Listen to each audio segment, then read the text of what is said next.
Good morning. This hearing will come to order. I want to thank our witnesses, Admiral Jawar, Administrator Gaynor, and Rear Admiral Polachek, first of all, for your service to this nation.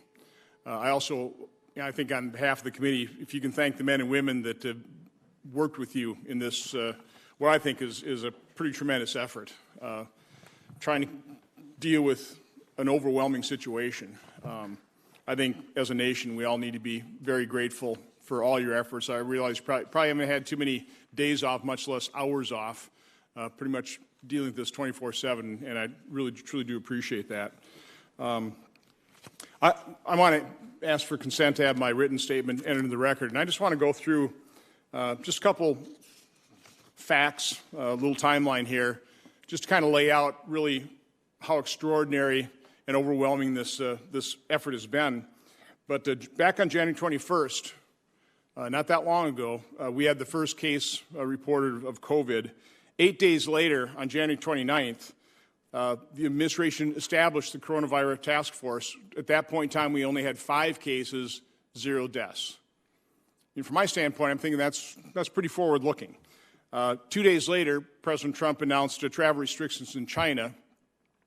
That wasn't a very popular decision, but as Dr. Fauci said, that probably saved many, many lives and certainly bought us time to be able to flatten the curve to hopefully save additional lives. 10 days later, on February 10th, Fema began assisting HHS. At that point in time, there were 12 cases, still 0 deaths. So again, I would think that's pretty forward-looking. February 10th, FEMA's already recognizing this is going to be a real problem here and providing the types of expertise and capability that really only FEMA has in support of HHS's efforts. About a month later, on March 13th, President Trump declared a national emergency, and basically FEMA was put in charge of the effort. By that time, we had over 2,000 cases and unfortunately 47 deaths. 6 days later, on March 19th, the Vice President Pence designated FEMA to lead the federal response to this. At that point, we had about 12,000 cases, a couple hundred deaths. 11 days later, on March 30th, FEMA announced the Supply Chain Stabilization Task Force. By that time, it started exploding. We had 160,000 cases and 3,000 deaths. I point that out because it's awful easy to sit up here at the dais and Monday morning quarterback. The easiest thing in the world is to be a Monday morning quarterback or armchair quarterback. But when I look through the testimony and I see what has been accomplished, in light of how overwhelming the situation was, how many unknowns there were, how this was a brand new virus. It was never on Earth. No human had ever experienced it. We had no tests for it. We had to develop all these things from scratch.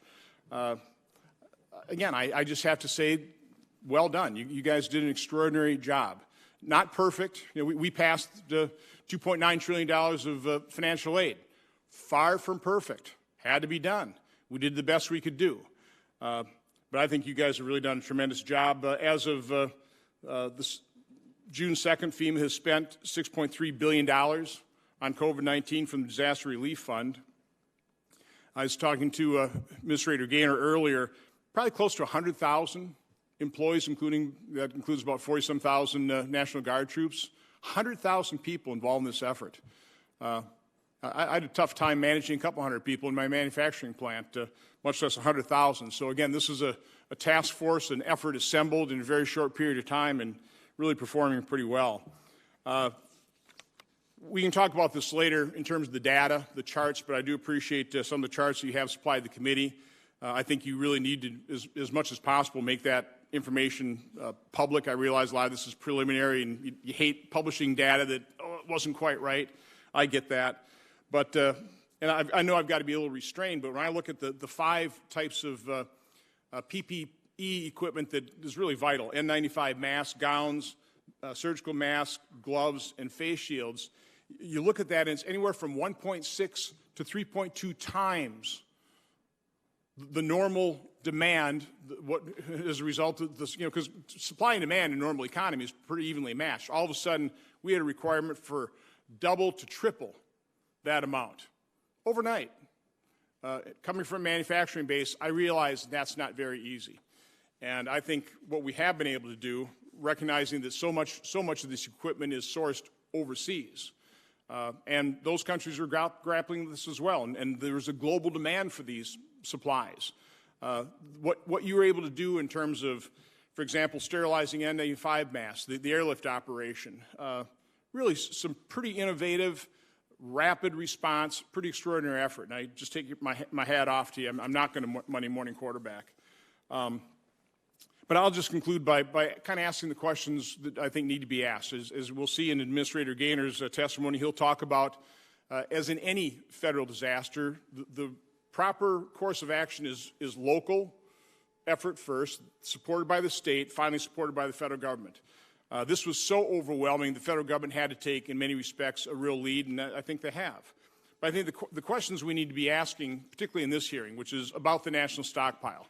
We'll also be holding hearings on our supply chain vulnerabilities, whether it comes to medical devices, medical equipment, PPE, and certainly pharmaceuticals. That's a big subject, but an incredibly important subject. This one, I think, is really going to be more targeted on your response, what we need to be doing to respond to potentially a fall surge or a future pandemic when it comes to the national stockpile, because let's face it, we weren't ready.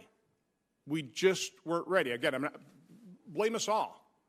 As a government, as a nation, we weren't ready for this. We need to learn the lessons. We need to be ready in the future. So the questions we have to ask, what should the items in the national stockpile, what should those be? Who should hold them? Should it be at a local level? Should it be at state level? Should it be at federal? Should this be going through normal, general commercial distributors supported by federal or state or local funding? So what should those inventory levels be of those items? Who should hold them? How do we take care of the inventory turns? You can't just buy a billion N95 masks, walk away for 10 years, and expect that those things aren't going to degrade. So we have to have some process of keeping a stockpile. Maybe we use private sector warehouses, and we just say for, in the regional warehouses, we maintain an inventory that you continue to turn. So if your standard inventory is 1 million masks, maybe we support and, financially a 2 million inventory level. Those are the types of things, and then, of course, it always gets down to who should pay.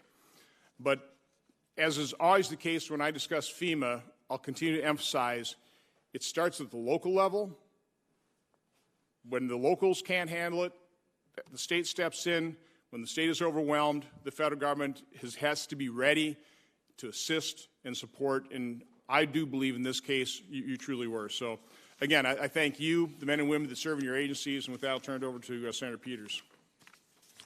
Thank you, Mr. Chairman, and thank you to our witnesses for being here today and for your service to our country in this urgent time of need. In our lifetimes, we have encountered few, if any, challenges of the size and scope of the coronavirus pandemic. Addressing this pandemic is clearly a monumental task, and the federal government's failure to adequately prepare and quickly respond to this crisis has led to costly and tragic missteps.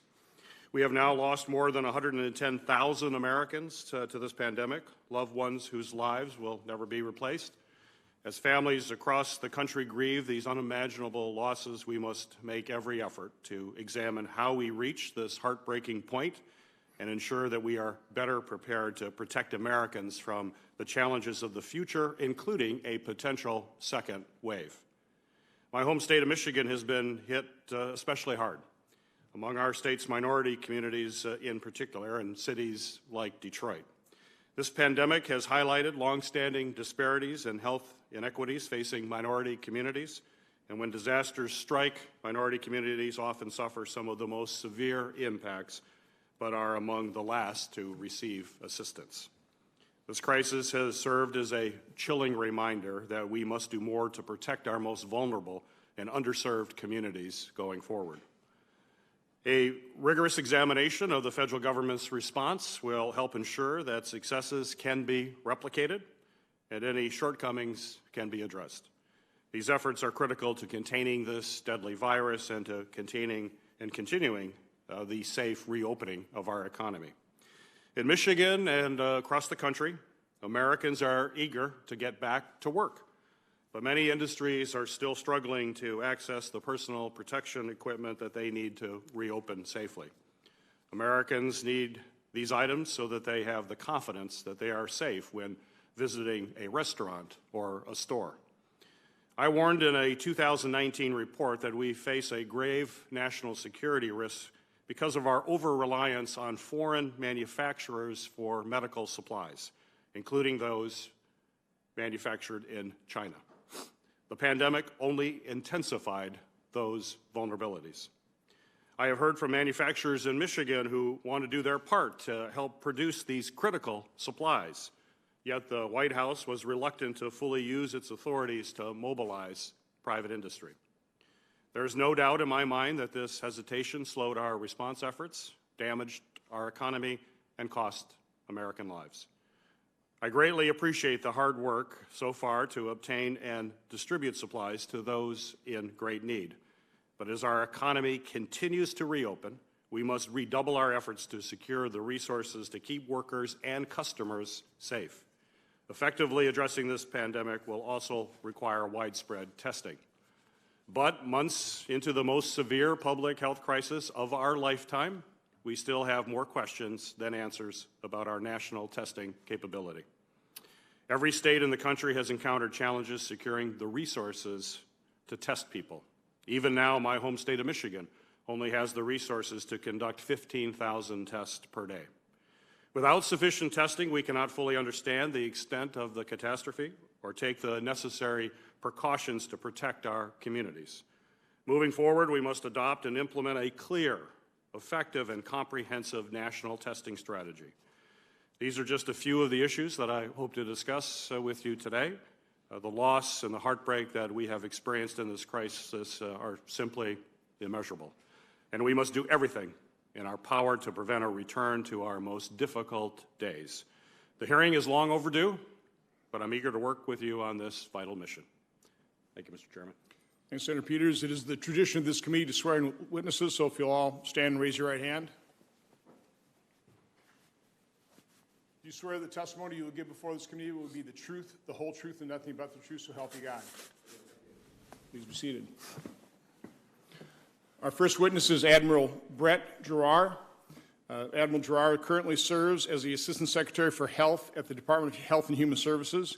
In his capacity as Assistant Secretary, he is the Principal Medical and Science Advisor to the HHS Secretary. Admiral Giroir has served as a member of the Unified Coordination Group and was designated as the Federal Coordinator for COVID-19 testing. Prior to joining HHS, he served as CEO of VirusSite, LLC, and Executive Vice President and CEO of Texas A&M's Health Science Center. Admiral Giroir. Thank you, Chairman Johnson, Ranking Member Peters, and distinguished members of the committee. I am honored to be here to update you on our nation's progress regarding COVID-19 testing and to provide details about the close coordination between HHS and Fema during the pandemic response. On March 12th, Secretary Azar requested that I lead COVID-19 testing efforts within HHS, including oversight and coordination of the FDA and CDC with regard to testing. Since then, the nation has performed more than 20 million COVID-19 tests, now on pace to perform at least 3 million per week. The nation's capability will continue to increase so that we will have the capacity to perform 40 to 50 million tests per month by September. To meet the complex public health challenges, we implemented a phased approach that enabled the nation to meet the specific testing needs at each stage of the pandemic, especially now during reopening when the need for testing is the greatest. In early March, HHS and Fema developed and implemented 41 community-based drive-through testing sites in locations prioritized by the CDC in collaboration with state and local partners. These sites have tested over 245,000 high-risk individuals and served as prototypes that have been duplicated multifold. Next, building on these prototypes, we leveraged trusted pharmacies to further implement community-based testing. This federal program is now providing testing at 437 locations in 49 states, and 70% of these locations are in communities with moderate to high social vulnerability by the CDC Social Vulnerability Index. This program has tested over 516,000 individuals. To further expand safe access to COVID-19 testing, we authorized all licensed pharmacists to order and administer COVID-19 testing under the Public Readiness and Emergency Preparedness, or PrEP Act. Over 90% of Americans live within 5 miles of a pharmacy. To meet the truly unprecedented demands, as the chairman pointed out, for testing supplies, reagents, and laboratory platforms, we secured the global supply chain through a military air bridge. We worked directly with manufacturers to increase domestic production. We collaborated with the private sector and the FDA to validate multiple technologies that expanded existing testing capacity while minimizing the need for PPE. The government secured and prioritized scarce point-of-care testing assets to supply state public health laboratories, the Indian Health Service, and other critical needs. Finally, we used Title III of the Defense Production Act to further invest in domestic manufacturing. These and many other efforts culminated in the current partnerships to support state reopenings and to provide early warning of any new outbreaks. Together, we are working with states, territories, and tribal communities to support their testing plans and goals that are evidence-based and adaptable. Before this experience, I only knew of Fema as the agency that quite literally rescued my family's future after hurricanes and flooding in Louisiana. Now I have even more respect for the agency, and especially for the people who make it great. HHS has integrated seamlessly into the Fema process, working closely with all our federal, state, and local partners truly on a daily basis. The National Response Coordination Center has provided invaluable and unparalleled infrastructure, communications, process, methodology, and personnel upon which to build an integrated and effective pandemic response, the scale of which has been unequaled in modern history. I am a member of the Unified Coordinating Group, the UCG, led by Administrator Gaynor. The UCG meets daily to provide strategic direction, leadership, and collaborative decision-making, and ensures that all levels of government work together in response to COVID-19. My primary role on the UCG is to advise on and operationalize the full spectrum of public health and science issues, and to help prioritize deployment of the U.S. Public Health Service Commission Corps, the uniform service that I lead. And in this regard, I will close by recognizing and expressing my heartfelt gratitude to my fellow officers in the Commission Corps. 4,329 men and women have deployed to directly support this response, including to the Diamond Princess cruise ship in Japan, to our military bases repatriating Americans, to our community-based testing sites and international airports, to FEMA and our task forces, to nursing facilities, and to field hospitals in hard-hit communities across our nation. I thank each and every one of these officers and their families, and on their behalf, thank all of you in Congress for supporting our training needs and the establishment of a ready reserve to supplement our ranks during inevitable future national emergencies. Thank you for the opportunity to provide these remarks. Thank you, Admiral. Our next witness is Mr. Pete Gaynor. Mr. Gaynor currently serves as the Administrator of FEMA. In his capacity as Administrator, he is the Principal Advisor to the President, Homeland Security Council, and the Secretary of Homeland Security for all matters related to emergency management. He has over a decade of experience at the local, state, and federal levels in emergency management. Prior to his experience as an emergency manager, he served for 26 years in the United States Marine Corps. Mr. Gaynor. Good morning, Chairman Johnson, Ranking Member Peters, and distinguished members of the committee. My name is Pete Gaynor. I am the FEMA Administrator. Thank you for this opportunity to discuss the actions taken by FEMA to protect the lives of and lessen the impact on the American people during this pandemic. On behalf of the men and women of FEMA, I would like to begin today by acknowledging and offering my condolences to the loved ones of the exactly 110,949 Americans who have lost their lives to COVID-19. One life lost is one life too many, and our hearts go out to all those who have been affected by the pandemic. This has been a trying time for our country, and FEMA has been working around the clock to help our nation respond to this historic and unprecedented global pandemic. As the FEMA Administrator, it has been an honor to work alongside the dedicated men and women of FEMA. Today, I want to acknowledge that workforce and our many partners for their commitment to the nation during this response. This response continues to be one that is locally executed, state-managed, and federally supported. When President Trump made the unprecedented decision to declare a nationwide emergency on March 13th, the entire team has worked tirelessly to make a positive impact, many risking their own health and safety to do so. For the first time in American history, we have a major disaster declaration in every state, territory, the District of Columbia, and one tribe concurrently. Today, FEMA is responding to 104 active disasters. The magnitude of this pandemic has required us to re-examine our past practices to keep the risk to our staff as low as possible while refusing to fail in meeting our mission. COVID-19 has been a global crisis with most countries competing for the exact same medical supplies. Every government across the nation has been competing for the same resources, such as PPE. To complicate matters further, most PPE is made in Asia, where the virus significantly slowed manufacturing and where U.S. law and authorities only matter so much. During national disasters, FEMA typically manages abundant resources for disasters that are limited in geographic scope and impact. In responding to COVID-19, FEMA has had a much different and difficult task of managing the lack of critical medical supplies and equipment. Rather than managing resources, we are managing shortages.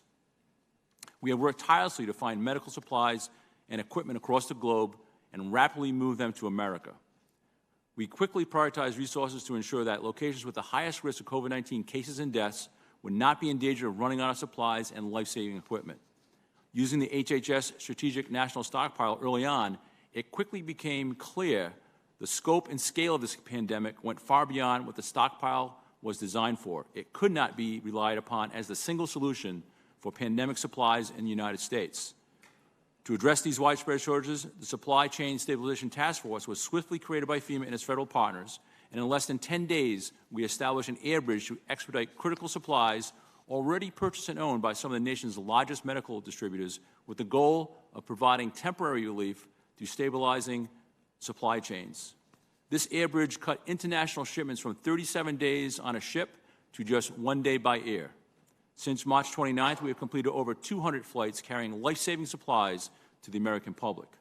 In addition to expediting supplies into the United States, the federal response focused on stabilizing the lives of Americans in many impactful ways. I'd like to provide you with a few facts that illustrate FEMA's commitment and speed of delivery to the COVID-19 mission. And since March 13th, we have provided $6.8 billion in obligations to states for COVID-19 related activities, with the first $1 billion obligated in just 11 days. $27 million in commodities, including emergency food. $17 million in crisis counseling. Over $1 billion each to the states of New York and California. $1.4 billion in support of the National Guard Title 32. The deployment of 5,600 DoD Title 10 medical professionals afloat and ashore, providing critical medical support to numerous hospitals under stress. In supporting the testing blueprint, the procurement and delivery of 13 million swabs and 9 million units of media in just 1 month. The procurement of 16,000 new ventilators with the goal of 110,000 ventilators. Through mission assignments to the U.S. Army Corps of Engineers, built 38 alternative care facilities and deployed 41 federal medical stations. And finally, conducted nearly 500 informational engagements with Congress, governors, mayors, and tribal leaders. While we continue to respond to COVID-19, we recognize the risk for future outbreaks exist, and we want to ensure we are all using available resources to address these critical shortfalls. To do so, we are utilizing the Defense Production Act to increase the amount of medical equipment manufactured domestically to ensure our nation's future preparedness is not overly reliant on foreign producers. This transition will allow FEMA to pivot towards focus on hurricane season and other natural disasters. As part of this pivot, FEMA recently released planning guidance for the 2020 hurricane season to help local officials best prepare for disasters within the context of a pandemic. The nation continues to count on FEMA to accomplish our mission, and we will do so in accordance with our core values of compassion, fairness, integrity, and respect. This historic response and our preparations for the future will continue to require a whole-of-America effort, and FEMA looks forward to coordinating closely with Congress as we work together to protect the lives of the American people. I would like to thank the committee for providing FEMA with the resources to meet these complex mission requirements, and I look forward to any questions you may have. Thank you. Thank you, Administrator Gaynor. Our final witness is Rear Admiral John Polachek. Rear Admiral Polachek currently serves as the Vice Director for Logistics for the Joint Chiefs of Staff. In this role, he oversees a portfolio of work focused on core logistics capabilities such as supply, distribution, and health services support. He has served in the United States Navy for more than 30 years, largely focusing on managing logistics.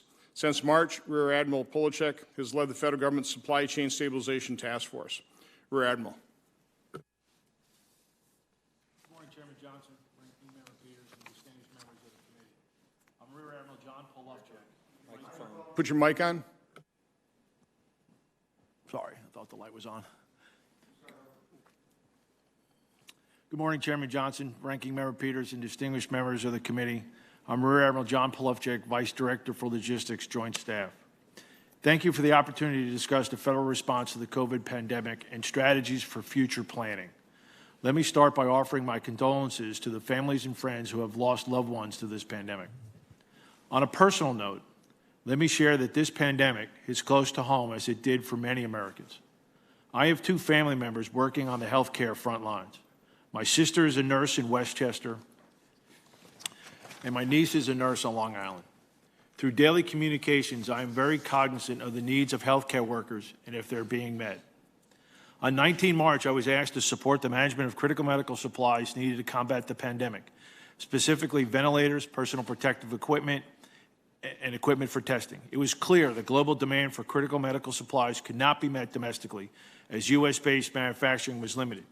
Upon arrival, quickly realized the strategic national stockpile could not address the nation's requirement, as the bulk of the stockpile was already being allocated. On 20 March, we established the Supply Chain Stabilization Task Force to address the widespread shortfalls amidst the global competition for life-saving equipment.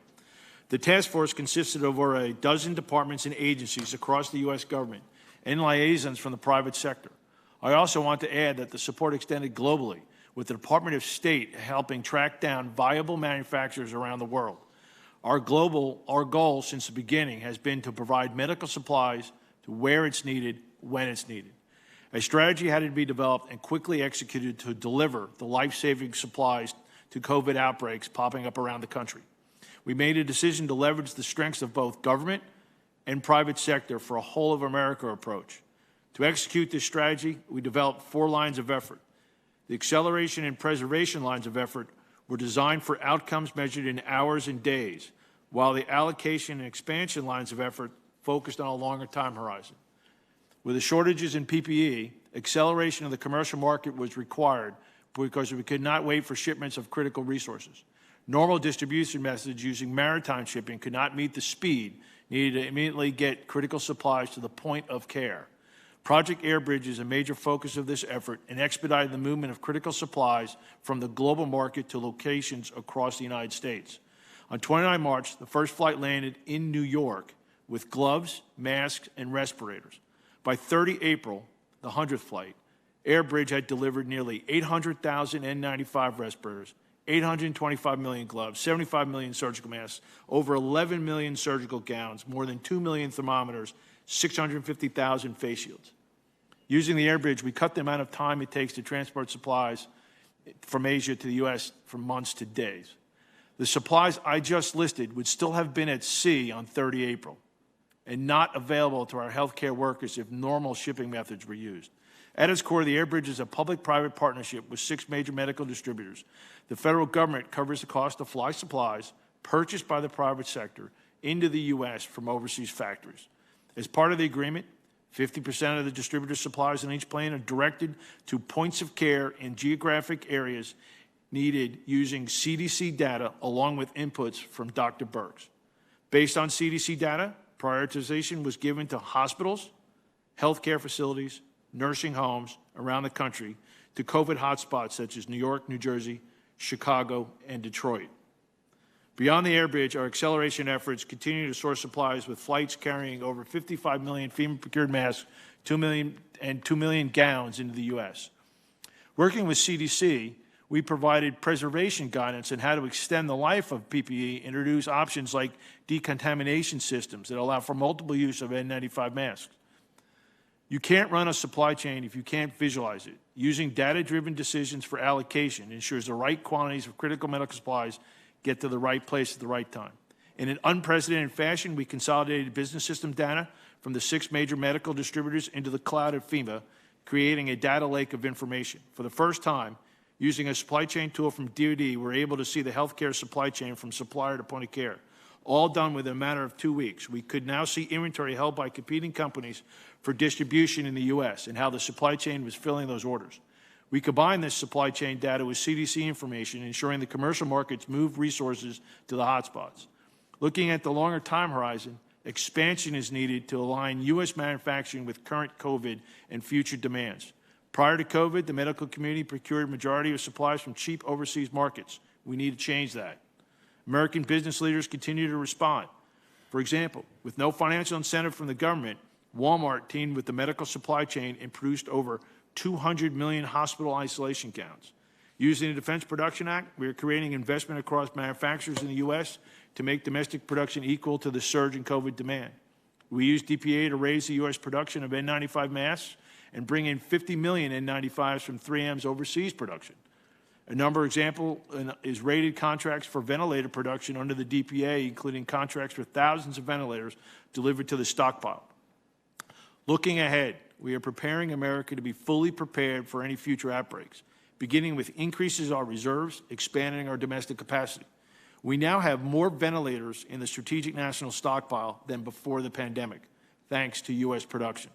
Pre-COVID, the stockpile had less than 18 million N95 masks. We're growing that to 300 million. The SNS had no ventilator drugs. We will now have at least five drugs in stock with 3 months' worth of supply. There were no swabs. The stockpile will now include swabs for testing. This updated version of the stockpile will regularly refresh stocks, capitalize on our work and understand the whole supply chain for better linkage with the private sector. A larger national stockpile combined with more U.S. production will enable a continued federal response. Thank you for the opportunity to testify today. I look forward to answering any questions that you may have. Thank you, Rear Admiral. I will defer my questioning to the end. The order of questioning will be Senator Peters, Langford, Carper, Hassan, Rosen, Portman, Scott, and Romney. Senator Peters. Thank you, Mr. Chairman. Admiral Giroir, first question for you. The coronavirus pandemic, as we all know, has disproportionately impacted African-American community. Yet reports suggest that diagnostic testing for coronavirus is disproportionately located in areas with higher incomes and lower minority populations. So could you walk me through the steps that the department has taken to evaluate access to coronavirus testing for minority communities, including at the individual and even neighborhood level for these communities, if we could get a better understanding as to how you approach it? Yeah, thank you, Senator. In my job before COVID, this was a major part of my job as Assistant Secretary for Health, working on health disparities, so it's a topic that I feel fairly familiar with. The first thing we did is, and I mentioned this in my remarks, is the federally sponsored pharmacy sites. There are 437 of those. We made sure, this was by contract, that the majority of which are located in sites of high social vulnerability. 70% of those 437 are there. The social vulnerability index takes into account race and ethnicity, income, languages, disability, and other areas, so it's the way that we can target those resources. Secondly, the federally qualified health centers, we now call community health centers, they take care of 30 million, primarily of the poor and under or uninsured in our nation. 92% of them are offering COVID testing right now, so almost all of them, and they are located in the neighborhoods of need.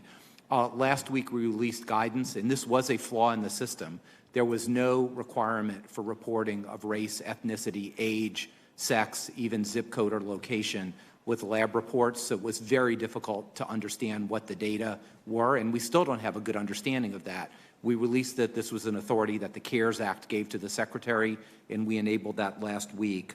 My Office of Minority Health, has a funding announcement that is available right now to create an entire national infrastructure to focus on minority issues, primarily linkages to testing, as well as linkages to services following those testing. And I think you said in your remarks, and something that we are focusing on more and more, is health disparities have plagued this country for decades.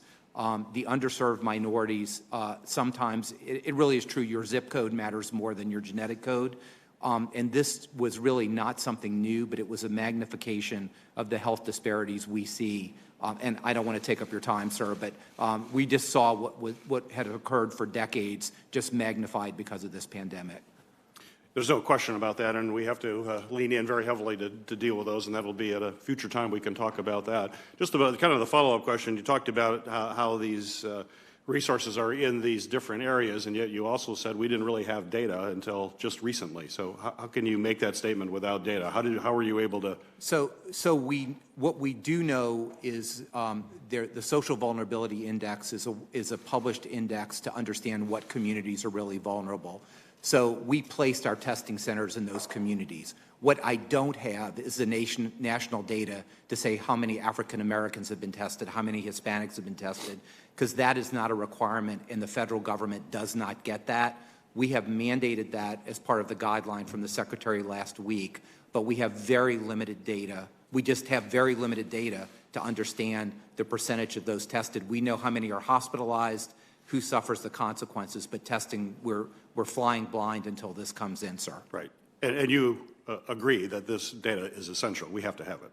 It's absolutely essential. We can't develop a national strategy to reach the underserved or know how well we're doing till we have the data that shows us if we're reaching them or not. So, yes, we're very anxious for that data, and I wish I could present that, but it was an authority that just gave to us and CARES, and it is a guideline now that people will have to report.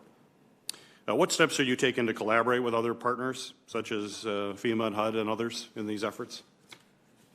So these are my brothers here. I mean, literally, since things moved to FEMA, we are informally probably meet 5 times a day, but there's a formal meeting every single day where every task force reports to the Unified Coordinating Group. We hear from every region, so we really hear it where the boots on the ground are, because you can't know everything in Washington, but we hear directly from the HHS, the FEMA regional administrators, and then we have almost every day we have a uniform coordinating group that really provides direction and decision making. And then Admiral Polubchek and I are not officially on the White House task force, but we are regular invitees. So again, we are there along with the administrator who is. So every day we have multiple hours of contact with each other. It's been one of the great, I think, teams that have sort of self-assembled during this, given the FEMA structure, really allowed us to do that.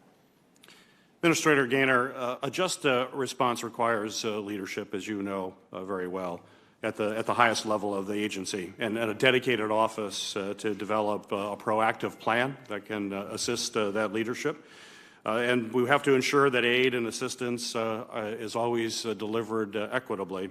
I introduced the Achieving Racial Equity in Disaster Response, Recovery, and Resilience Act of 2020, which will basically establish an Office of Equal Rights and Community Inclusion at FEMA that would refocus the agency's efforts on those communities that have been left behind, and as we've mentioned, the disparities with communities of color in particular. So my question for you, Mr. Gaynor, would you commit to working with me to move this legislation and bring greater focus within FEMA to communities that are particularly vulnerable?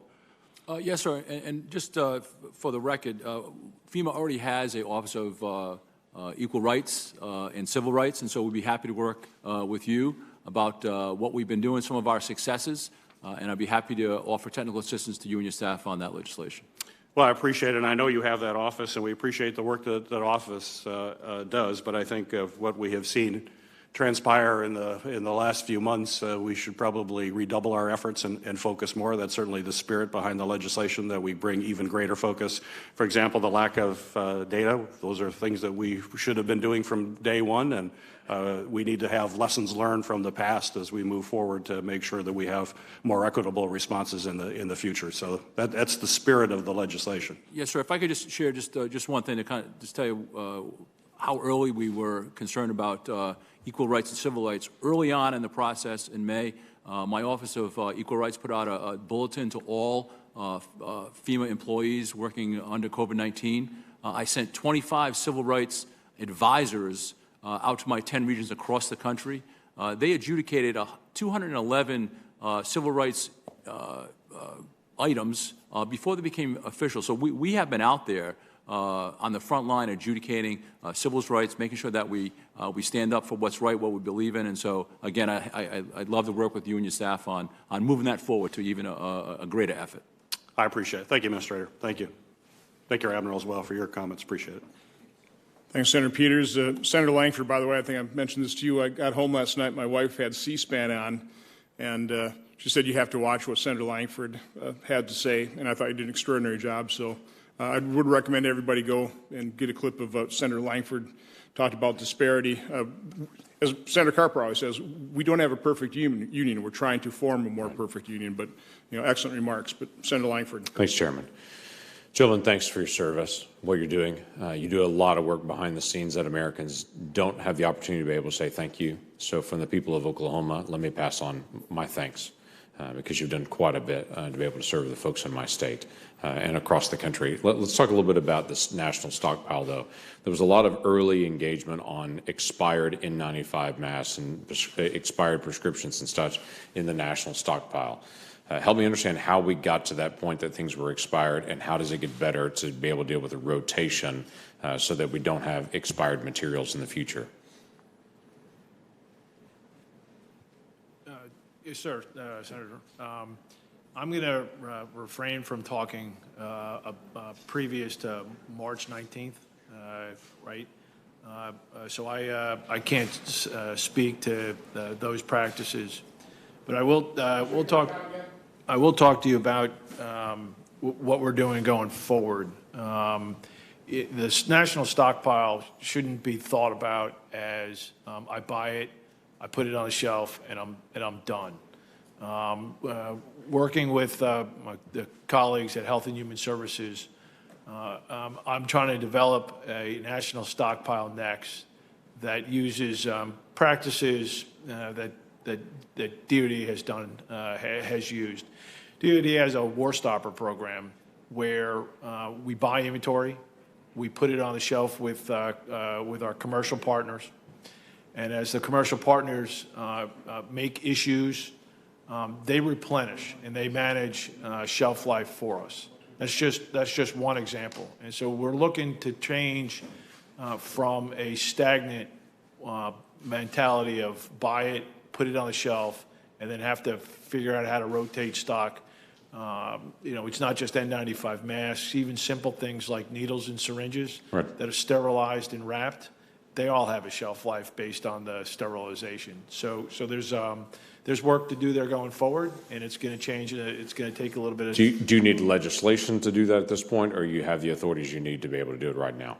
So I believe Health and Human Services has the authorities, but it may take a difference in understanding of funding resources for them. And I won't be able to speak specifically for Health and Human Services, but I think they're going to need an annual appropriation that pays for a different inventory management practices than they've had. You can't just put it on the shelf and then walk away from it. Right. Well, we'll look forward to getting a chance to be able to walk through that, because obviously if we buy a product and it sits on the shelf for a period of time and then it starts to get near expiration, it'd be much better to be able to sell that and to be able to get it off, or to be able to rotate it out and to be able to keep that moving. I get what you're talking about with the DoD process and what they do in storing it with commercial entities as well. Are we at a point right now that if we had a vaccine, let's say in November, that we'd have enough syringes in distribution to be able to get it out? So to answer that specifically, we're on a glide path to have approximately 400 million needles and syringes by I'll say December. I don't have the numbers right in front of me, but it's at least 400 million as we get into the winter, and 700 and some odd million as we get into next year. Okay. Administrator Gaynor, let me ask you about this. FEMA is all about mitigation, storm mitigation, trying to prepare ahead of time and be able to get communities prepared ahead of time. Have you started a list right now with what we can do to be able to help hospitals, states, local entities for how they can prepare for the pandemic? Because it wasn't just the federal government that was caught flat-footed on this. A lot of hospitals and local entities had a 2 or 3 day supply of PPE, knowing they could just reorder if they needed more, but no one could just reorder at that point. So everyone across the country was caught flat-footed in this. Have y'all started a process already to brainstorm what we can do to be able to help prepare local entities in mitigation efforts?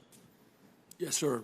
It's a great question, and I'm going to start with the way this whole system works, and when it works the best, everyone is involved. So locally executed, state managed, federally supported, to include our citizens across the country.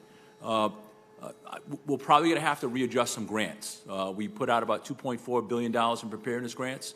Over the past couple of years, we focused on cyber and terrorism and things like that. And so maybe it's time to refocus what really is important, or what we have learned from the past 120 days, what we have learned from that, and how we're going to correct it so we don't fall into the same trap ahead. So again, everyone needs to embrace preparedness from the local, state, and federal level to include hospitals and everyone else. I think we need to embrace preservation of PPE. There were moments over the past 90 days where it was dim when it came to having enough PPE. So we need to think about how we use PPE in a new way. So I think we're all very we like cheap 70-cent masks from China. Disposable, throw it away one time, and it keeps everybody happy. Maybe that's not the way we need to go forward. Again, the majority of PPE is not manufactured in the United States. I know we have a great effort to bring that back home, but we really need to change the culture about what really is important and make sure everyone is invested in all these things. So again, everyone needs to, if you're a hospital, well, maybe you need to think about how you're going to manage your PPE and how you're going to manage surge and how you're going to make sure that it stays fresh over time. I think everyone owns a piece of this puzzle, just not the federal government. That's great. Let me make a couple of comments, if I can, on this as well, and I'll do a quick question on it. One is, we have got to relook again. It's something this committee can continue to work on, and I thank you, Mr. Chairman, for this committee work on this area, but dealing with domestic manufacturing. All of the things that we had to get with an air bridge to be able to ship over in a moment of pandemic, I would suggest every one of those supplies we should re-examine what is our domestic manufacturing for those supplies, that we were in such a desperate moment that we had to be able to move those things via an air bridge from Asia. Why aren't we producing those domestically, and what can we do to create more domestic supply on those so that we can ramp up working nights and weekends rather than ramping up and to be able to move them over from Asia in a point where we're exposed on this. I do want to ask one more question, though, on VA. Current VA process for testing in particular. HHS makes a decision on what the need is across the VA. It gets to FEMA. FEMA then gets those supplies onto national VA and gets down to hospitals. My numbers, if they are correct on it, about 300 testing units are getting to hospitals or most entities across the country, somewhere on average of that a month. The hospitals in my state are looking for about 700 tests a week to be able to test more people coming in and to be able to help evaluate that. How do we bump up the numbers that are available to VA as we've got a complicated process where HHS decides, FEMA distributes, it gets down to VA, then VA distributes down to the individual hospitals and clinics? So thank you for that question, and it's good to shed some light on that. Dr. Stone, who is the chief executive of the Veterans Health Administration, I talk regularly. The VA makes a request and we fulfill it. That's just that clear. If they need 100,000 swabs, we give them 100,000 swabs. We've had to tie them over with Abbott ID Now rapid testing machines, the Cepheid cartridges in order to build up their, so quite simply, for the VA and for the DOD, if they've asked for anything, we've supplied it to them. Now, how the VA distributes that within their system is kind of behind the curtain to me, but we supply nationally to the VA, and we've made sure to take care of our veterans because a lot of them are in the vulnerable age groups, as you know. They're comorbid and they're elderly, and I will look specifically into Oklahoma, but at that level, the VA gets what they need. Go ahead. And so I just, in addition to that, the VA has a dedicated liaison officer at FEMA full-time. And so if there's a requirement, a request, a problem, we hear that directly, all three of us, and take immediate action. So they're on the inside of this process, and again, we take immediate action on anything that we see. That's great. Thanks. We'll try to follow up from there. Thank you. So let me answer the first part of your question. As a former manufacturer, in order to guarantee manufacturing in the U.S., we have to guarantee orders at a reasonable price that guarantees a reasonable rate of return. It's that simple. You know, how exactly we do it, but that's what we have to do. And that'll be a decision I think the Congress will have to make. Senator Hassan.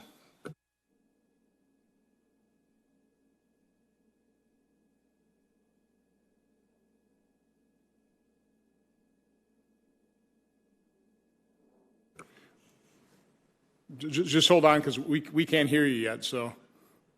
There you go.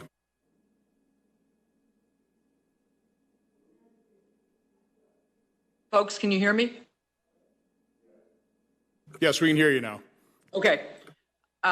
So I just wanted to add my thanks not only to the witnesses, but to all the men and women who work in the field for your agencies during this extraordinary time.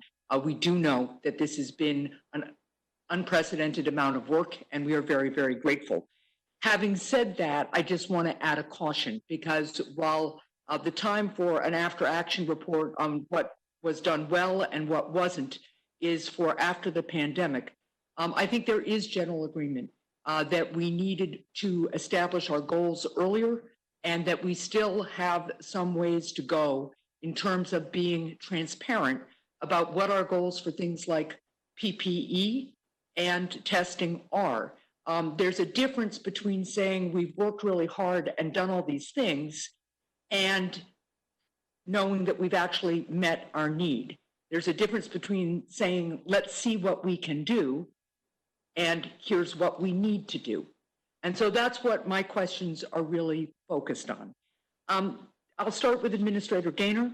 And again, I want to thank you and everybody at FEMA for all the hard work you've been putting in. But I've had a consistent frustration, and we've shared it with you, and I know it's shared by the chairman and other members of this committee, about the administration's inability or refusal to publicly lay out clear numerical projections and goals for its COVID-19 response. I've been asking for months now for the administration's estimates of how many N95 masks and pieces of other personal protective equipment our country needs. It took over a month of pressure from this committee to even get verbal answers to these questions. And it wasn't until late last Friday night that I got anything in writing. And even now that I have this document, which you all produced to my staff Friday night, the administration still says we can't make it public. There are real questions about this document, but I don't see the utility of asking about it if the public doesn't have access to it at the same time so they can follow our discussion.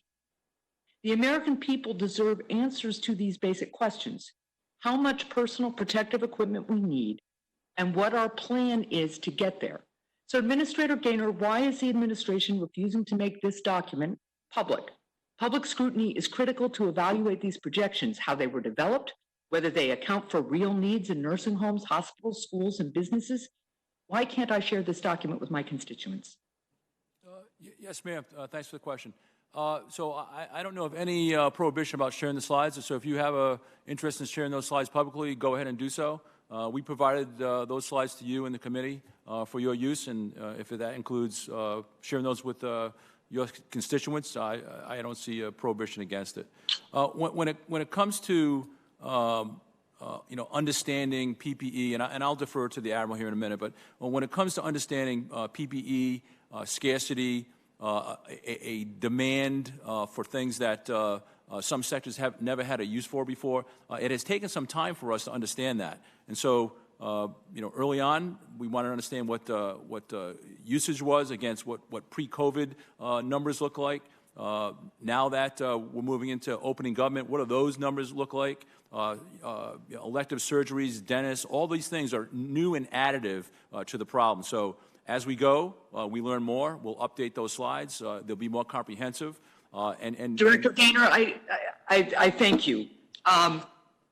But I will just say, and I have limited time, your staff explicitly told our staff that we could not share these documents publicly. So I am glad for your commitment today, but I just want to be clear on the record that we were told we could not share these documents. Yes, ma'am, I apologize for that. Thank you. I'd like to move on to a question to Admiral Polupchak, please. And I will just say, again, it would be better to forecast what you think the needs are as you have discussions with different sectors so that we can then develop a plan to meet the need. Admiral Polupchak, related to my question to the administrator is the fact that critical facilities still face severe shortages. Federal data released last week showed that nursing homes around the country still do not have the personal protective equipment that they need to keep people safe. More than 500 nursing homes in our country lack any N95 masks, and more than 250 don't even have surgical masks. Admiral, I appreciate that this is a challenging situation, but those numbers are completely unacceptable. About 40% of all U.S. COVID-19 deaths are residents or workers at nursing homes or other long-term facilities. And in New Hampshire, over 80% of deaths are in long-term care settings. The federal government has to do more. What are you doing to remedy the lack of personal protective equipment available to nursing homes and other long-term care facilities across the country? Thank you. That's a great question, and I can't hear the Admiral. That's a great question. I appreciate your passion for the vulnerable. So we're doing several things. One, in our prioritization scheme, the first priority is public hospitals, then the VA, private hospitals, and then nursing homes. So nursing homes are and then one of our top priorities as we work to get items where it's needed and when it's needed. Secondly, we've instituted a project to bring personal protective equipment to every single registered nursing home in America. That's 15,408 nursing homes, delivered directly to their front doors. That's millions of surgical masks. Millions. And when is that going to happen? We started that project building the volume of supplies necessary in April. We started deliveries in May, and that will run through weekly. That we'll be getting deliveries of several weeks worth of PPE as we go through August and into September. And we're so Admiral, and I realize that I'm over time, but Admiral, what I am looking for is a plan that tells every nursing home in America when they are getting the equipment they need. Yes, ma'am. So we give every governor every Monday when the vice president has a governor's call, I give them a state breakout with every single nursing home in their state and the address, including the amount of supplies and when the item is being shipped and if it's been delivered.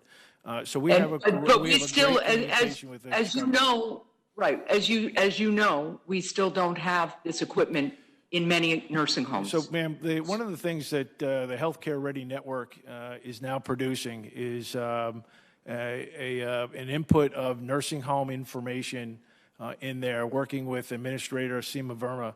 And I see regularly inputs from nursing homes where less than 2% of nursing homes that are reporting say that they don't have a week's worth of personal protective equipment. I would really love to sit with your staff to go through that information and understand where you're saying that there's hundreds of nursing homes that don't have it, because the data being collected, and I'm being from the Healthcare Ready Network is showing a very small amount. And once we see those numbers, we go work with each one of those nursing homes to make sure that they have PPE. Well, I would appreciate following up with you on that. And Mr. Chair, if there is a second round of questions, I'd appreciate being able to ask them. Thank you. Okay, Senator Rosen. Thank you, Chairman Johnson. Thank you, Ranking Member Peters. I want to thank all of our witnesses today for your service and your hard work.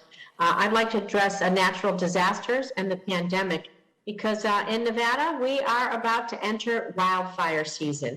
In the past month, we've unfortunately experienced multiple earthquakes, including a 6.5 magnitude event that shook our entire state. Flooding and other disasters also possible throughout the year. So I'd like to hear more about what FEMA and HHS are doing to prepare for responding to the COVID-19 pandemic while we are also responding to dynamically to these natural disasters. It's absolutely critical that we have a detailed concurrent plan or planning going on right now as we see the pandemic hitting, of course, across the country. We have to be nimble in order to respond, and FEMA, for you to address multiple disasters situation simultaneously. So for Administrator Gaynor and Admiral Jawad, How are FEMA and HHS preparing for testing for COVID, treatment for COVID, and vaccine delivery if power is impacted by a natural disaster? Are there additional mobile generators for refrigeration systems? Are these being acquired? What type of equipment might you need in a remote scenario? We have very rural, remote areas that get the wildfires, have the earthquakes. What supply chains could be disrupted? What do you need from Congress to start doing this, or have you started doing it? We'll start with Administrator Gaynor, please. Yes, ma'am. Thank you for the question. And so if I can just zoom out a little bit and focus on some of the wider efforts that we've done at FEMA and across the country. And again, with my many partners here, Admiral Jouar, DOD, and many others that are not here, early on, probably before the President declared a nationwide emergency in March, we knew that hurricane season was coming, and we wanted to make sure that we were prepared for hurricane season with the overlay of responding to COVID-19. And so along that way, my team and my partners collected best practices, lessons learned, the best resources for COVID-19, and we built in 27 days, and I'm not sure if you can see it, but I brought a prop with me here, the COVID-19 pandemic operational guidance for the 2020 hurricane season. And although it says hurricane season, you could scratch that out and put in wildfire or earthquake or flooding, because all the lessons learned in here apply to all hazards. Let me ask you this question. I'm going to take a look at that after this, but is there strong support in there for our state and local agencies, our first responders? Is that in your document as well? Yes, ma'am. Back to my a line of my opening statement, locally executed, state managed, and federally supported. In it, and I'll just give you an example about some of the challenges that we'll face this year, and it doesn't matter if it's a hurricane or a wildfire or an earthquake, is about sheltering. In it, we want to make sure that we stimulate conversation at the local, state, tribal, territorial level, emergency managers, state health officials, to ask those questions. What does evacuation look like in your community under COVID-19? Do you have enough space? Do you have enough hygiene equipment? Can you screen people? If you have somebody that's positive, what do you do with that? Are you going to do testing? So lots of prompting questions to have every emergency manager in the nation go look at their plans and make sure that they're up to date for whatever hazard they may face and COVID-19. I have held conversations with every state emergency manager in the country on this. We have an exercise kit that we encourage all levels of government to use to exercise those plans with COVID-19. So pretty comprehensive. I'll make sure that you and your staff have a copy, and I'd be happy to answer any questions after that. And if, when it comes to testing, I'll turn over to Admiral Jouar about what testing may look like in the future. Yeah, thank you, Senator, and thank you, Administrator. On the testing side, and I'm so appreciative you brought this out, it's the reason why we are working directly with each state individually to make custom evidence-based plans for those states. My multidisciplinary team has met with the multidisciplinary teams from every state now 3 times to establish the initial state goals, and we did this in late April. So for Nevada, your team's goal was 120,000 tests. We concurred. 120,000 tests were very good for your state. We provided all the supplies that are needed to do those 120,000 tests. Not only was it numerical, but there are specific issues, like your state is number 8 in relying on the public health laboratory. So you're very highly reliant on public health laboratory. And being the case, we supply more supplies to your public health laboratory than other states that are not so reliant on it. We also focus on any indigenous populations through the Indian Health Service. So it really is a custom plan for your state. And by the way, in May, your state did really good, just about met your state goals, certainly within a stone's throw of it. So we look forward to that. And now we are reviewing every single state plan as required by the PPP legislation, along with the $10.25 billion. We have a specific state plan that we're reviewing now for May and June, and then on June 15th, it will be the plan for the rest of the year. And again, this is a cooperative agreement between the CDC and the states, meaning we're working together. It's not the state's responsibility, it's not the federal responsibility, it's us to work together to make sure that that state plan is appropriate and can be executed. And Admiral, I want to just follow up on something Senator Langford asked about syringes and things that we're preparing for a vaccine. And so what about our vaccine vial supplies? Do we have enough it's borosilicate, excuse me, that's the special glass that we need for those vials to contain the vaccine? If we don't have enough, are there alternative materials that we can consider using as we ramp up not just syringes, but the vials that are needed as well? Ma'am, great question. So there is a little bit of a dividing line between my efforts and then Operation Warp Speed. I'm working closely with them, but they have a plan for vials and syringes. There's also a secondary plan of a new technology to a blister pack blown product where it'll be pre-filled, and that will be, you'll get the dosage in a blister pack and be able to open it and inject it and squeeze it so it's in one. We're actually using some investment money, Defense Production Act, on that item.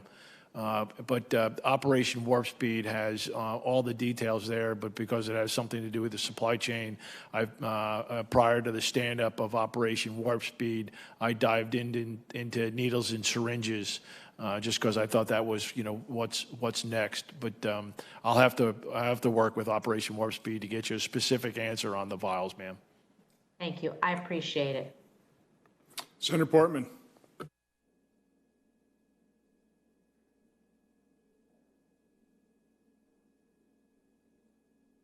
We're not hearing yet, Rob. Just hang on.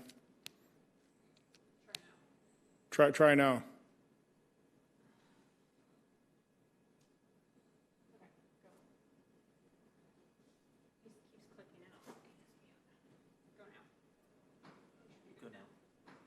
Yeah, Rob, try again. No, we're not hearing him.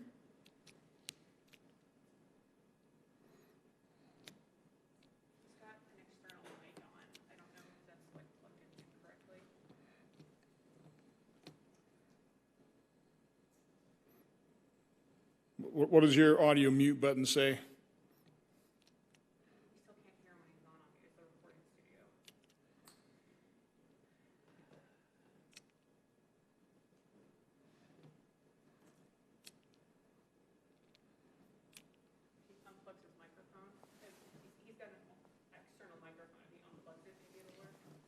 You've got an external microphone. Have you unplugged it?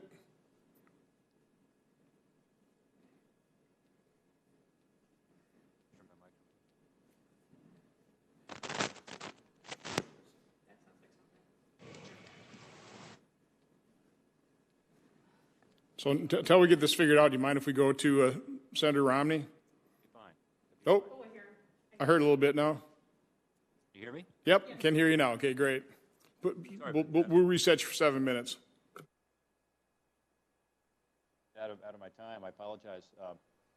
Listen, first I want to thank you a lot today. You're going to have to talk a lot louder, though. Admiral Plochik, I want to thank you for your hard work on there you go. How to improve our supply chains in particular. I've had this conversation in person times. I know you're a sincere champion of American reshoring, like China. And Rob, you got to put that microphone really close to your mouth. It's kind of fading in and out, and we can barely hear you. Okay. I don't think the mic's working. Can you hear me? Yeah, we hear real good right now. Okay. You just testified, Admiral Plochik, that we are ramping up domestic production to meet the COVID challenge. We are preparing America by increasing U.S. production. As you know, and again, I know you're sincere about that, but this joint acquisition task force that's vetting contracts, because it shifted now over to DLA, they are vetting contracts to supply PPE over the next 90 days. And as Chairman Johnson said earlier, you've got to have that demand signal. You've got to have that long-term contract to make the investment to actually bring this PPE production back to America. And I just haven't seen an indication that this joint acquisition task force and DLA are issuing these needed long-term contracts for PPE. These companies need the certainty to be able to make the investment. It's a huge investment. It's the right thing to do. And my question to you, I guess, would be about that. You know, how a company I've talked to you about that is got an exciting plan to actually bring textile production back to America. They are already, they provide sheets and towels already. See Mitt Romney's listening to us. They provided them to the Marriott Corporation, which then can say they have a country that can do this, and they have U.S. sheets and towels and other linens. So they can't do it unless they'd like to make reusable gowns here in America, but they can't do it unless they have these long-term contracts. So I want to know, one, what's your views on that? On the record, do you agree that it's in the national interest to make the United States?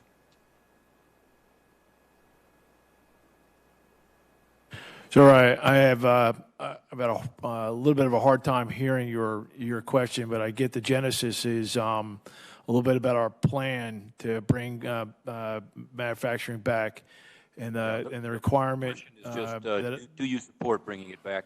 Do you support reshoring? Yes, sir.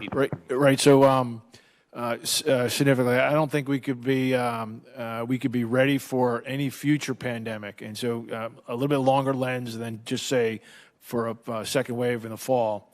You know, I talk about a vignette from, you know, unfortunately, I bring a lot of DoD with me, right? So, you know, you can't be resilient and ready if you're not managing your supply chains and managing the production of required resilient items. So let me give you an example. While the Navy has full magazines of Tomahawk cruise missiles, we still buy Tomahawk cruise missiles every year and keep them on low-rate production, right? And so that's so we can surge. That same mentality, I believe, has to happen in the healthcare area. We are working to aggregate demand, and so the slides that the committee got about demand, we're working to aggregate that long-term demand and bring that to industry to say, hey, look, this is the repeatable long-term demand for healthcare items, not just personal protective equipment. Admiral, but let me ask you a follow-up on that then. Do you agree that in order to do that, we need to have, in addition to the short-term contracts for immediate need, I get that, but do we need to have these long-term contracts in order to provide that demand signal for these U.S. manufacturers so that they do bring production back to these shores? Right. Yes, sir. So I am busily in the process of aggregating demand across DoD, the National Stockpile, VA, and then in consultation with each state through their regional administrators to understand what the states would desire to stockpile, kind of 3 levels of inventory there, and bringing that national demand forward. I would also say that there will be work that the administration must do on the right backstopping to make sure that the items don't go back overseas. But there is a need for having long-term demand with stable funding. Great, thank you. Could you tell us when DoD is going to issue long-term contracts to companies who are looking to bring PPE back to our shores? So, sir, we are continuing to do that right now. We've asked the Defense and Logistics Agency essentially for a first wave of items. I think that was $450 million. That'll be followed up by several billion. And then as you bring forward DoD's requirement, the VA's requirement, and the state's requirements, that number will be quite large, and we'll be sharing that with industry as we go. And we continue to work the backstream, the raw material pieces of these supply chains. So we have pending Defense Production Act investments to bring additional millions of square feet of melt-blown, the non-woven fabric to make either gowns or surgical masks here in America with American-made product. Well, thank you, Admiral. I agree with you. We need to have these long-term contracts to provide that demand, and I hope that you will get DLA to do that quickly. Admiral Giroir, thank you for all of your help with Ohio. I've had the opportunity to work with you on a number of projects. Right now, we need more testing in Ohio. We are the 43rd in the country in testing per capita, even though we are the 7th most populous state. We've got a real issue with testing. We need the help. We have the Thermo Fisher tests, as you know. They're heavily reliant on people, on staffing. Don't have enough lab technicians necessary to be actually running these tests, so we've been trying to work with you all to get other tests into Ohio, particularly tests that require less of that staffing. My understanding is that you've been willing to work with Ohio on that, but we're still not there. My question for you is, what can we do to get more testing into Ohio? The Logic test in particular is one that you have access to that we need in Ohio. 70% of our state's deaths looks like occurred in nursing homes, compared to only a quarter of those deaths nationally. And that's an example where we just need more testing so that in congregate settings like that, and be sure that virus is not spreading because we do not have insights into what's happening without testing. Can you give us a sense of where we are in terms of getting those tests to Ohio? Yes, thank you, Senator, and I really appreciated our calls that we've had multiple times during the pandemic. Thank you. In addition to working with your state in the plan that we outlined, we probably a week ago had a special session with all of your leadership in Ohio because the governor was concerned about the relatively lower performance of Ohio compared to other states. The good news is that's changed pretty dramatically over the past couple of weeks. So when we met with your teams, your state health official, your state person who ran the laboratories, a whole multidisciplinary team, it looked like things were really on track, and I do think they are. You did very, very well with your May goals, really within a stone's throw of achieving exactly your May goals for testing. So that's excellent. In terms of specific machines, I just wanted to clarify this, is that like everything else, there's not enough of any single material to go around. And therefore, it really requires a couple different approaches. For things like swabs and media, the market was so fragmented with multiple small producers that literally the federal government buys the supplies, and we're committed to doing that through December at a rate of about 20 million of each, tubes, media, and swabs, and distributing those to the states at least through December and maybe further. For other markets that are more mature, what we're doing is matching the supplies that are in the market to the states. In other words, we're helping match what the capabilities are to what the states have. And that's where we're going to be for the next few months. And we will do well. We did almost 12 million tests in May, which is just an enormous milestone and very close to the state's full goals. In terms of the specific questions you asked about Hologic, I do want to be clear that not everybody is going to be able to get the specific newest technology that they want the moment they want it. We're going to have to deal with the existing technologies. I call them the Ford trucks. I had a Ford truck. I love my Ford truck. It gets me places, but it is not, a sports car, right? So the sports cars in the laboratory environment, like the Hologic Panther, they are new items. They're being ordered, and we track down, and Ohio is actually getting, I think, 2 or 3 of their machines within the next couple of weeks. So that's kind of where we are. Ohio is doing much better, really moved up the charts in the last couple of weeks, and your team seems to be satisfied, and we'll continue to work with them individually at any time. They're a really professional, highly skilled, and collegial team, and we really enjoyed working with them. Thank you, Admiral. My time has expired, but we appreciate your service and the service of all the folks who work with you. Senator Romney.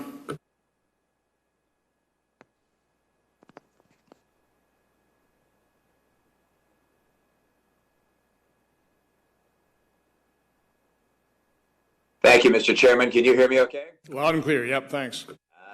Thank you. Thank you, gentlemen, for your participation on this panel today. Thank you, Mr. Chairman and Ranking Member, for calling this panel. Some have hypothesized that Asia was able to respond more quickly than the Western nations, in part because they had the experience of SARS. They learn from that experience. The old, COVID-19, fool us once, shame on you, but fool us twice, shame on us. And so I do want to look back at some of the things that we did not do terribly well, and try and understand why. And I know Rear Admiral Polowitz, you indicated you didn't want to talk about things that happened before, I think, March 19th, but given where you are, you probably have some perspective on that. We did not have a very substantial stockpile then, as you pointed out. We now have what sounds like an ample and growing stockpile. It's going to be well rotated. It sounds ideal. But why were we so, if you will, short prepared with regards to our stockpile? Was it the bureaucracy? Was it administrations? I'm not looking for any particular names. I'm looking for where the problem was. Was it Congress? Did we not provide sufficient funds to actually purchase a stockpile? Where was the problem, and how do we avoid that in the future? Sir, again, I now have a pretty good working knowledge of the national stockpile. I will tell you that the Health and Human Services team brought that up from the Centers for Disease Control in Atlanta to the Assistant Secretary for Preparedness about a year plus ago. And so I was moved from the Joint Staff as the Vice Director for Logistics in mid-March, and had not worked with the Health and Human Services staff. The national stockpile has more in it than just pandemic-related supplies. It also has chem bio focus.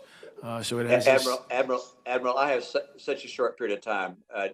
If you don't have a good understanding of where the problem was with regards to our medical supplies, that's fine. But is that something you want to address, or should I move on? No, sir. I'm not a Health and Human Services employee. I was pulled to go forward and stabilize the supply chain, and so I have not spent a significant amount of time worrying about why they did or did not do things in the past. So I would ask that maybe Health and Human Services. I think that's fine. I think it'd be helpful if there is some effort to understand that, so we can avoid that in the future and be better prepared if needed. Admiral Giroir, you spoke just momentarily ago about the fact that you're coordinating the swabs, and I think the medium, which makes sense to me. When something's in short supply, there needs to be coordination of how that gets distributed throughout our country.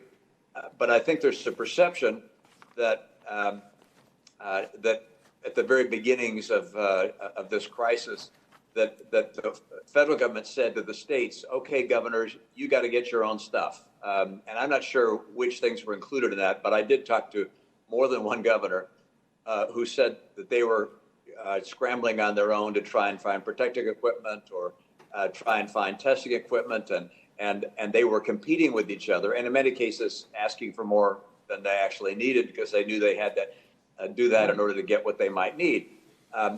As we look forward, can you help us put together a model for what should be originated at the federal level and what should be originated at the state level? And I don't know whether, I'm sure it wasn't perfect in the past, but with the experience that we've had now, I think it'd be very, very helpful if you, in your role, could say, hey, look, these things need to be done federally. These things have to be done at the state level. Is that appropriate? Yes, sir. And thank you for the question. And I think you're exactly on target. I'll just make a comment that during the early parts of this, from mid-March to mid-April, we had absolute shortages. I mean, there was no question we had shortages of everything. And we were in a posture of getting requests through the Fema system, that's part of the organization that they brought, and trying to adjudicate those requests as much as possible because we could not get prospective like we are now in terms of testing. So it was really down to how many new cases there were, what the hospitals were, and allocating those limited supplies. Moving forward from mid-April through now, we've been able to be more prospective to provide states what they've asked for up front.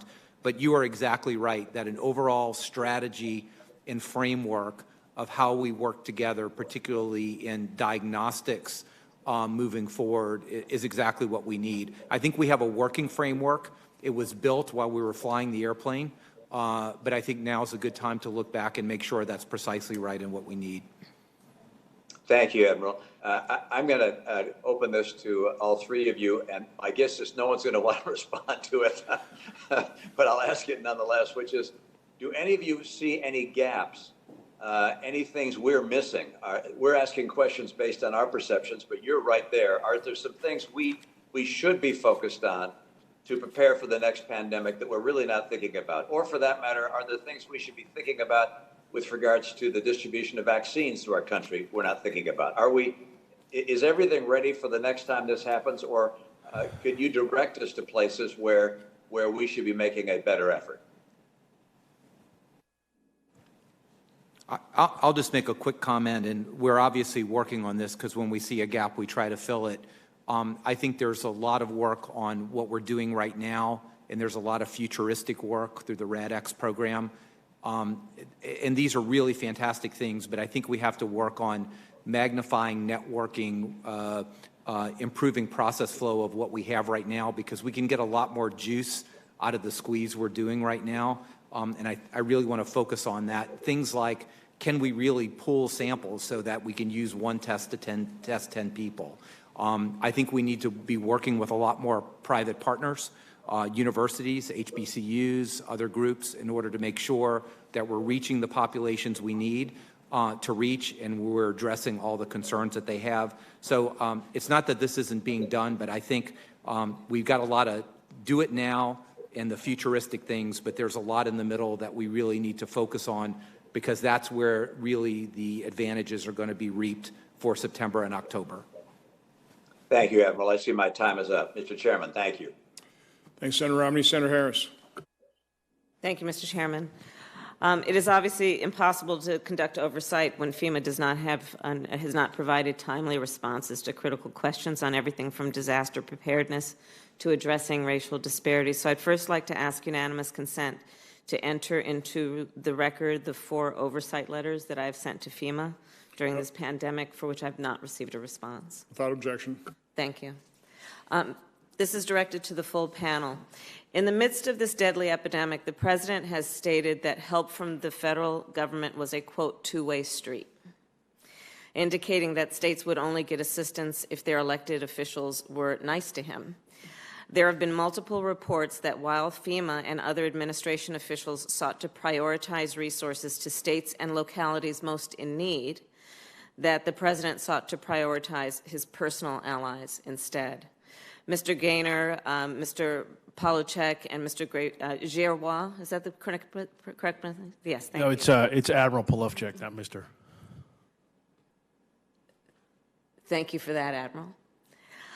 During the federal response to COVID-19, has the President, Admiral, or any of the other panelists, or anyone at the White House directed, suggested, or implied that you direct or redirect resources to certain states or localities for political reasons? Admiral, why don't you start?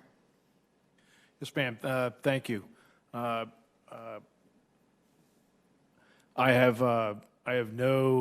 received no direction from any member of the White House to tell me where to send anything.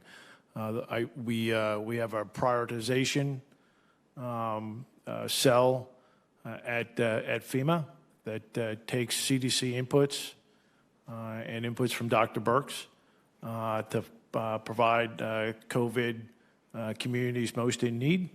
And that's so anything that was distributed or sent was based on those priorities. And reports also suggest, as a follow-up to you, that the White House has intervened in the federal contracting process, which is designed, of course, to be devoid of political interference. Has the President or anyone at the White House ever directed, suggested, or implied that you should award or deny contracts to specific entities? And that's just a yes or no, please. I'm not involved in the contracting process, so I have no knowledge of that. The FEMA organization has its own contracting staff, and they do not work for me, and I had no involvement in contracting. Thank you. Mr. Gaynor. What question are we going to start on, ma'am? The first one, please, which is during the federal response to COVID-19, has the President or anyone at the White House directed, suggested, or implied that you direct or redirect resources to certain states or localities for political reasons? Absolutely not. And has anyone at the White House or the President ever directed or suggested or implied that you should award or deny contracts? Ma'am, when it comes to contracting, there is between a potential lead that comes from multiple different places. So from governors to senators, from congressmen, those leads are generated and they go into a validation system inside FEMA. Between that lead and a contract, that chasm is as wide as the Grand Canyon. Those things don't touch. I have the highest confidence in my contracting team, acquisition procurement, that every contract was executed according to all the federal regulations, without influence from anyone in government, no matter where they sit. Thank you. And Admiral Gregoire. Thank you, ma'am. The answer to the first question is no, ma'am. I've not been directed to put any resources anywhere. It's always gone through the prioritization cell or other HHS mechanisms. And for the second, I have no knowledge of that. Again, I'm not a contracting officer either, so I'm not involved in the contracting process, but I don't have any knowledge of that. Okay, thank you. And the federal government has a very bleak history, frankly, of failing to provide adequate resources like food, housing, financial support, and others to specific communities that have experienced a disaster. And I'm referencing the administration's response to Hurricane Harvey in Texas and Hurricane Maria in Puerto Rico. On April 24th, I led a letter with Ranking Member Peters demanding answers to how the administration is addressing racial disparities. I believe this has come up earlier in this hearing. I finally received a response yesterday evening. Unfortunately, it was inadequate, frankly, and referred to data that HHS and CDC are collecting. But in a House hearing last week, CDC Director Redfield acknowledged that HHS has not fulfilled its responsibility to collect racial data. And not, as it relates to non-governmental data, the ones that we have do not indicate the mortality rate for, or they actually do indicate that the mortality rate for Black Americans is nearly 2.5 times higher than for white Americans and other minority populations, particularly Native and indigenous communities, are also disproportionately impacted. So I asked this question of Admiral Gregoire. I know HHS is using a social vulnerability index, and so I thank you for that. Mr. Gaynor, what specific action are you taking? Yes, ma'am. If I can just address the letters. FEMA and my great partners are still responding to COVID-19 across the nation, so that is an ongoing response. I have received in excess of 300 letters from Congress. These are numbers that we haven't seen before, and we try to get to each and every one of them as fast as we can. I think FEMA has a great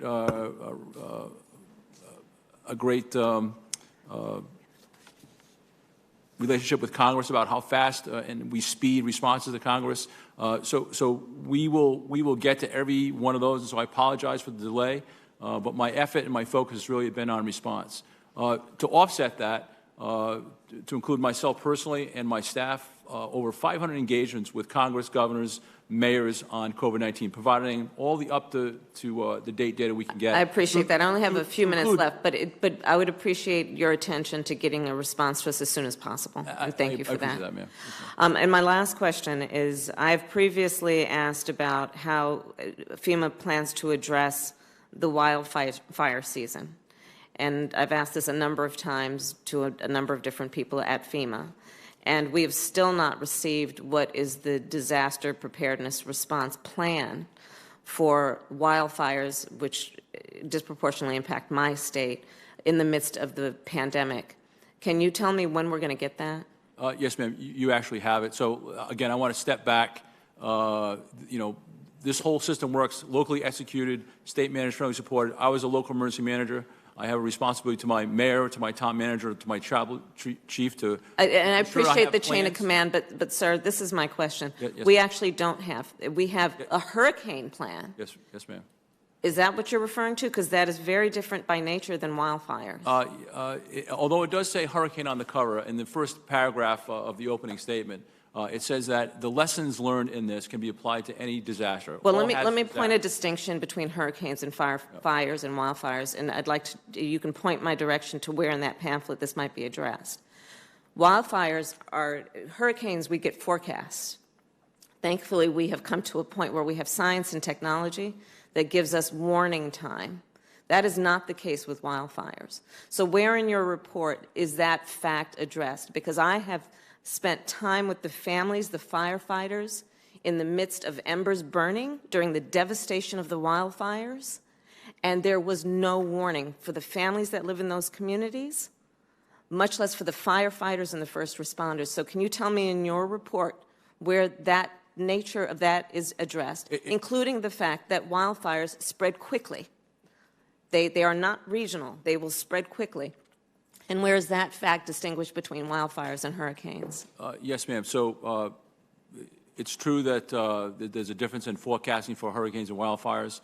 And so you don't need a forecast to do actually planning. And so what this encourages is that every emergency manager across the country, from the lowest level to the highest level, take their existing plans. So if you have a fire evacuation plan in California, is there a reason you don't have a plan for wildfires, and you only have a plan for hurricanes? Because it's not addressed specifically in your report. Again, ma'am, the lessons in this guide can be applied to any disaster.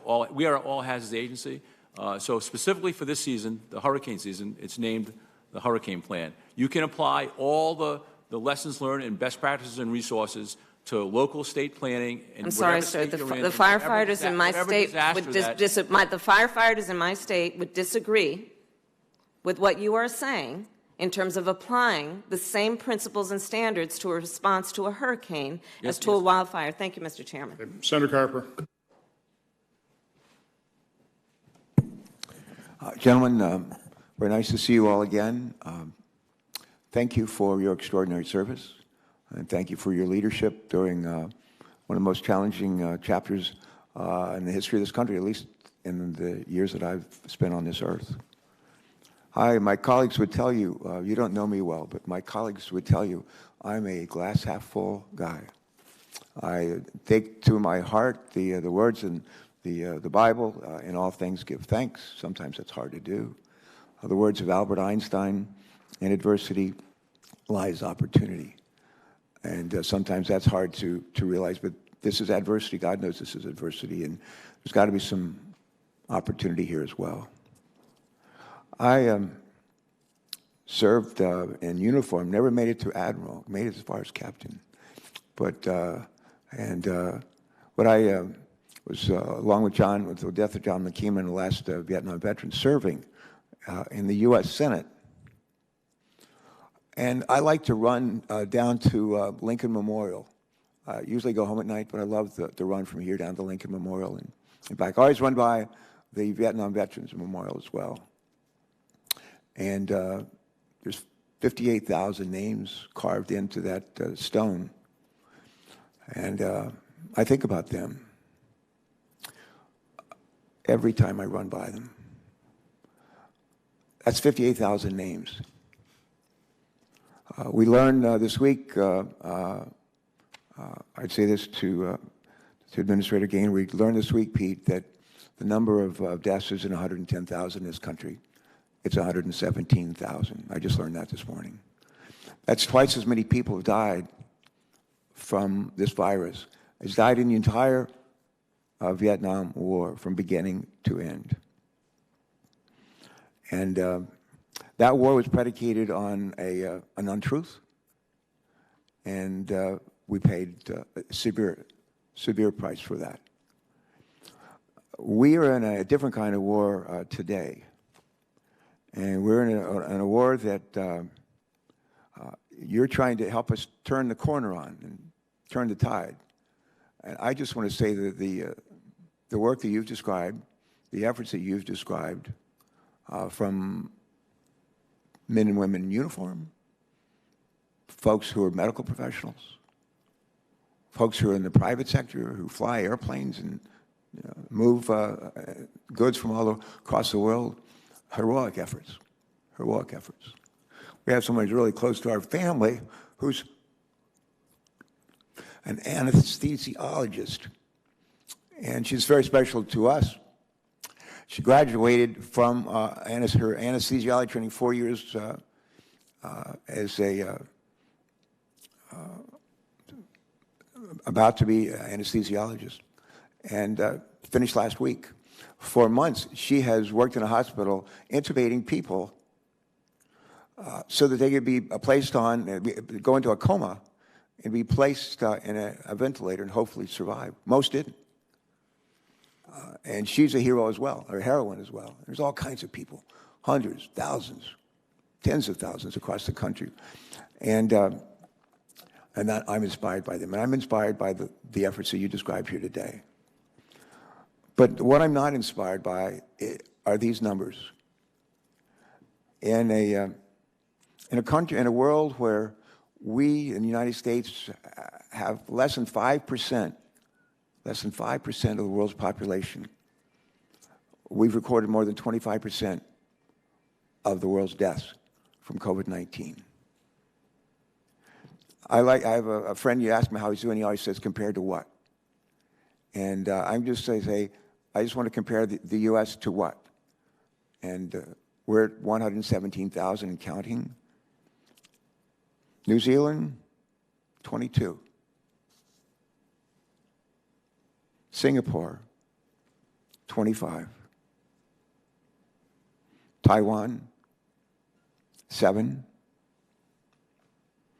Australia, 102. Canada, 7,800. South Korea, 274. Germany, 8,800. Japan, 916.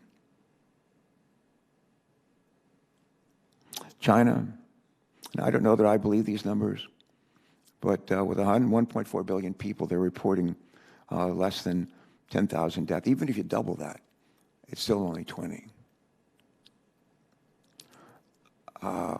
And the thing that I have a hard time getting my head around and understanding is how, by comparison, do our deaths, how they reach these kind of staggering numbers by comparison to these other nations I've just mentioned. And I'm not a real partisan guy, but I'm just going to share with you what may sound partisan, but it's the truth. And I want to use these words from our president. February 28th, 2020, this is what he said. He says, it's going to disappear. One day, it's like a miracle, it will disappear. That was February 28th, 2020. March 6th, the president's words, anybody that wants a test can get a test. That's what the bottom line is. Really? March 6th. Here's March 10th. The same president, he said, this was unexpected, and we're prepared, and we're doing a great job with it. And he added, and it will go away. Just stay calm, it'll go away.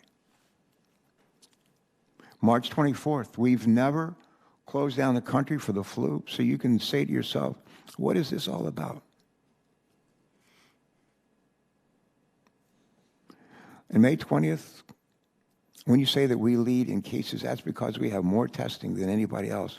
I don't look at that as a bad thing. I look at it as a badge of honor. That just flies in the face of the truth. You've been asked and handed an incredibly difficult challenge. Incredibly difficult challenge. And if truth be known, it's because we were really late out of the starting gate, realizing what we faced and addressing it right up front, right up front.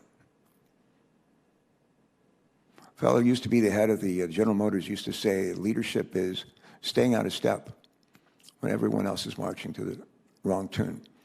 Well, the people that you have to lead have had to march a lot faster because of the lack of leadership that we had in February and March into April. So I just want to thank you a Herculean effort to try to get us out of this crisis finally. And we're not there yet. But because of your efforts, we'll be there someday. A question. When I was a member of the House of Representatives, I co-authored the reauthorization of the Defense Production Act. One of my things I was proud of. And I've followed with interest the role that this administration has played with respect to using the Defense Production Act. But what is the role of this White House? This would be for you, Admiral, and for Administrator Gaynor. What is the role of the White House, if any, in steering Defense Production Act policy in response to COVID? And specifically, what is the role of the President's trade advisor, Peter Navarro, in approving Defense Production Act requests or shaping DPA policy? And I would ask that of Admiral Polowczyk and Administrator Gaynor, please. Thank you. In that order. Administrator, I'll go first. Any use of the Defense Production Act, no matter where it may came from. So let me describe a little bit to you. So as I do my work, we figured out that N95 masks were incredibly short supply, relying on Asia. The first action that I put over to the Joint Acquisition Task Force was increase U.S. production of N95 masks. That work came back from the professionals, acquisition professionals at DoD, came back in through the Federal Emergency Management Agency, Fema, whose staff brought it to the Unified Command Group, the UCG, where Administrator Gaynor, Dr. Kadlik, and Admiral Jawar lead that, approved that item, and then sent it to the White House, the NSC, to work through the staffing at the White House. And then it was, again, briefed to the White House Task Force for approval. I would imagine that Mr. Navarro is in that management process, but I have no firsthand knowledge of a Mr. Navarro approval of something. It was all approved at the White House Task Force. And I'll Mr. Gaynor. Just a brief response, if you would, Pete. Yes, sir. I wholly agree with the Admiral's recital of how that process works. That's exactly how it works. There's a function for that. We've used DPA, FEMA, and my other partners 15 times. Title I, Title III, Title VII. All those uses follow that process, and it's pretty straightforward from my point of view. All right. Thanks very much. Thank you, Mr. Chairman. Senator Hawley. Thank you, Mr. Chairman. Mr. Gaynor, let me start with you, if I could. I've appreciated your help in getting Missouri, my home state, the PPE and other resources that we need. I've written to you a number of times. You have been responsive in your agency, so thank you for that. I want to ask you a question along these lines. We just spoke to my governor today, and the governor tells me that the state really wants to continue to build up their supply of PPE because of the second line personnel. And here we're thinking particularly of law enforcement, first responders, others, clinics who are having trouble getting PPE. The state wants to be able to resource them. Of course, they don't have the ability, these particular personnel don't have the ability to order directly themselves. They've got to get resourced by the state. So the state really feels they need to continue to build their supply of PPE. Would you be willing to work with me on that to make sure that Missouri gets fully resourced and that these responders, again, law enforcement, clinics, first responders are able to get what they need? Yes, sir. And I just think for context, and I think this is some of the dynamics we're trying to understand is, there's hospitals and nursing homes that had to have a pre-COVID use for PPE, medical grade PPE. Now that COVID is with us, there are other critical infrastructure sectors that had no pre-COVID use for PPE, especially medical grade. So trying to understand exactly what some of these individuals or companies private sector are looking for. We would want to understand that. So I would love to have a conversation about what exactly is the delta. Is it medical grade PPE for medical purposes, or is it cloth facial masks because you need less than 6 feet to actually get back to work in some business? So I think between the Admiral and I, we can help solve that problem, identify the need, and then obviously identify a source. Great, good. Well, I think that making sure that our law enforcement and first responders get appropriately resourced is a priority that I would hope would be a high priority, and I hope that you'd be able to work with me on that. So I'll hold you to that. Admiral Polachek, let me turn to you. Let's talk a little bit about supply chain questions, which you were just referencing in your answer to Senator Carper. I've been following the work that you've done to expedite imports of PPE, Project Air Bridge, for instance. Applaud your work on this. My own view is that we're going to need to reshore these critical supply chains for essential medical products as soon as possible to make sure that we don't find ourselves in a situation like the one we've confronted here in the last several months.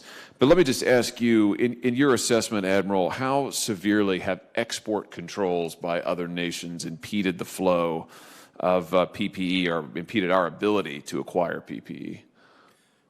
Senator, that's a great question. There's a bunch of unsung heroes. The cargo pilots, the FedEx, the UPS, the National Air Cargo. I can go on and on about those folks. China changed the rules multiple times. Subjected our pilots to all sorts of tests, all sorts of other behavior, spraying them with disinfectant. So it's not just export controls, which China has changed, as long as other nations have changed, that slowed down or tried to interrupt. In my opening remarks, I mentioned how fully involved the Department of State was. I had great access to senior leaders within the Department of State to bring up all of these issues to them, and they continued to work great efforts to loosen controls. Every time China changed a process, Department of State was able to work with administrators there, along with asking countries like Malaysia to put workers back in glove factories. Unsung heroes, Department of State. As you may not be thinking about all of the partnerships. This was a great partnership between FEMA, Department of State, and others. You mentioned China. Let me just ask you, lots of Chinese companies have no experience in producing the medical equipment, but retooled their factories to produce PPE during this crisis. Can you give us a sense of the quality of those Chinese products? Right. So one of the things we did, realizing that everybody said that they had or they could produce, I was very skeptical of those things. So very early on, I realized there was really nothing to buy, that the healthcare supply chain already wasn't working to bring to the points of care needed. So we used the Department of State. They deployed members in country to go actually visit factories, go look at warehouses. And then FEMA led a contract with Underwriter Laboratories to actually go do inspection for us, so we would not bring inferior product back to the United States. Very good. What would you, just broadly speaking, Admiral, how would you assess the state of our domestic productive capacity when it comes to PPE and the sorts of devices we've been talking about? Currently, it's starting to ramp up. Let me just give you a slight metric. We essentially make 0 nitrile gloves in the United States. And so we are working with 1 or 2 companies. The Joint Acquisition Task Force has identified several manufacturers that could ramp up to make nitrile gloves. And so that'll be a forthcoming DPA action. N95 masks. We already had some U.S. production going into the middle of March. We used the Defense Production Act to ramp that up from 40 million masks a month to 180 million masks a month, which I think will be sufficient. Then there are other items such as ventilator drugs, which are going to be significantly more difficult because of the advanced pharmaceuticals come from multiple places across the globe. And so we're working a process to onshore those, along with things like penicillin. My comment to you would be that's going to be a little bit more of a rheostat than a light switch because it's going to take a little bit more investment and process to go work. It's going from very little to a lot more. Give us a sense of what you think the delta is right now between our needs and our domestic productive capacity, if you had to spitball it. N95 masks, I think we're ramping up to meeting our needs. Something like disposable gowns. We're in that process to start making more non-woven fabric. And so that one, we've turned to our textile industry to make textile gowns, non-disposable gowns. And so those are, that's 50% there. But on a ramp to be there by the fall. Very good. Thank you, Mr. Chairman. Senator Hawley, I've got a 12:15 commitment, so I want to wrap this up before then. Just got a couple quick questions. General Gouar, can you explain what is so important to have a less than 10% positivity rate in terms of testing, and what is our current metric on that? Yes, thank you, Senator. This gets to the question of how many tests are enough. And the number of tests that are needed in New Jersey and New York and Massachusetts and Detroit area are going to be different than that's needed in Montana, Wyoming, and other areas just because of the overall disease.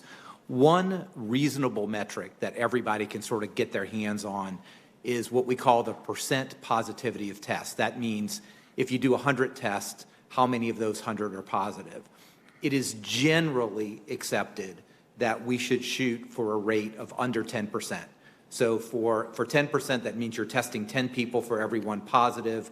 You can sort of understand if 80% of the people you test are positive, you don't have enough tests out there. So that is a general metric. It's one that the World Health Organization says is an objective. It's generally accepted by most epidemiologists. It's not a magic number. It's not written in on stone tablets.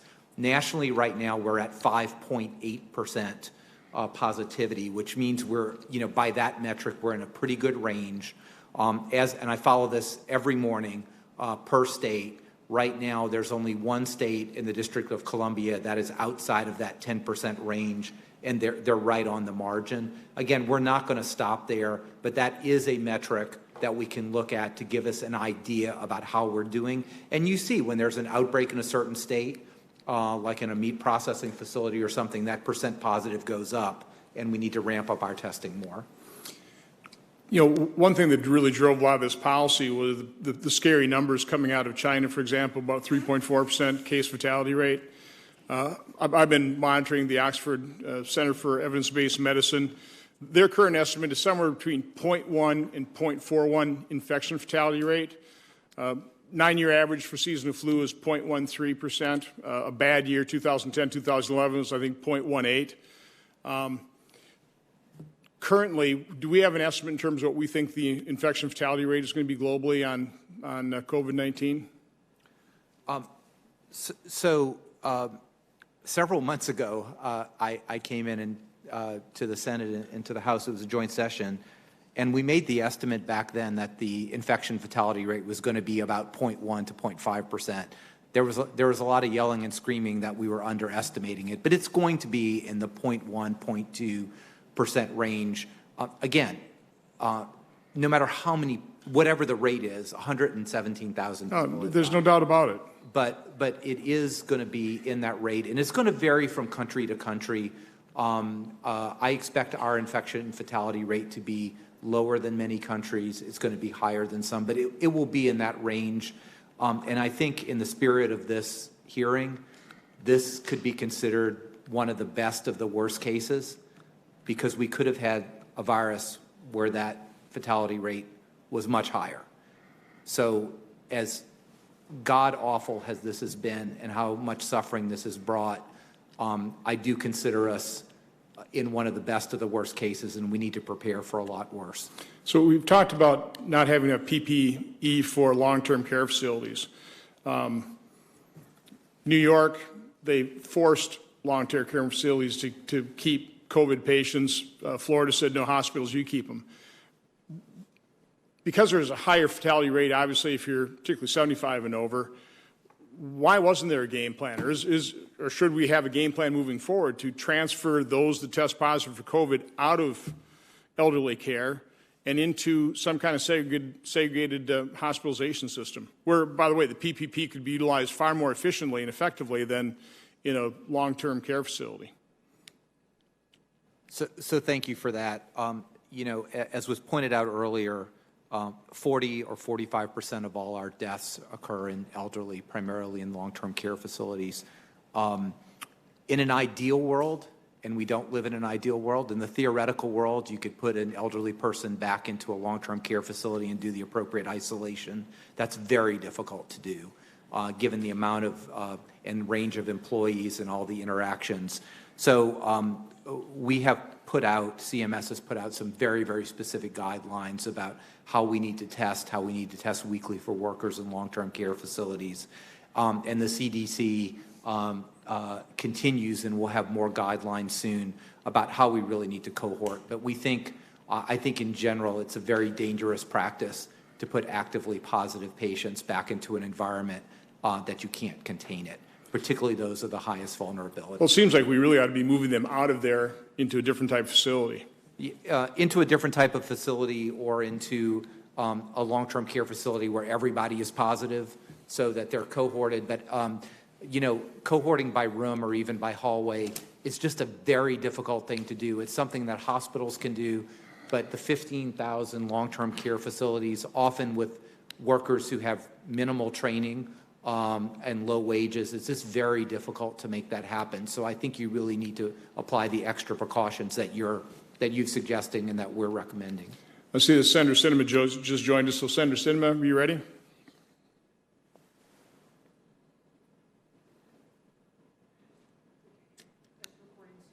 Thank you. I want to first start by thanking the chairman and our witnesses for holding today's hearing. You know, Arizona has been significantly impacted by the coronavirus. Over the weekend, we crossed the 1,000 death threshold, and the Navajo Nation continues to experience unrivaled per capita infection rates.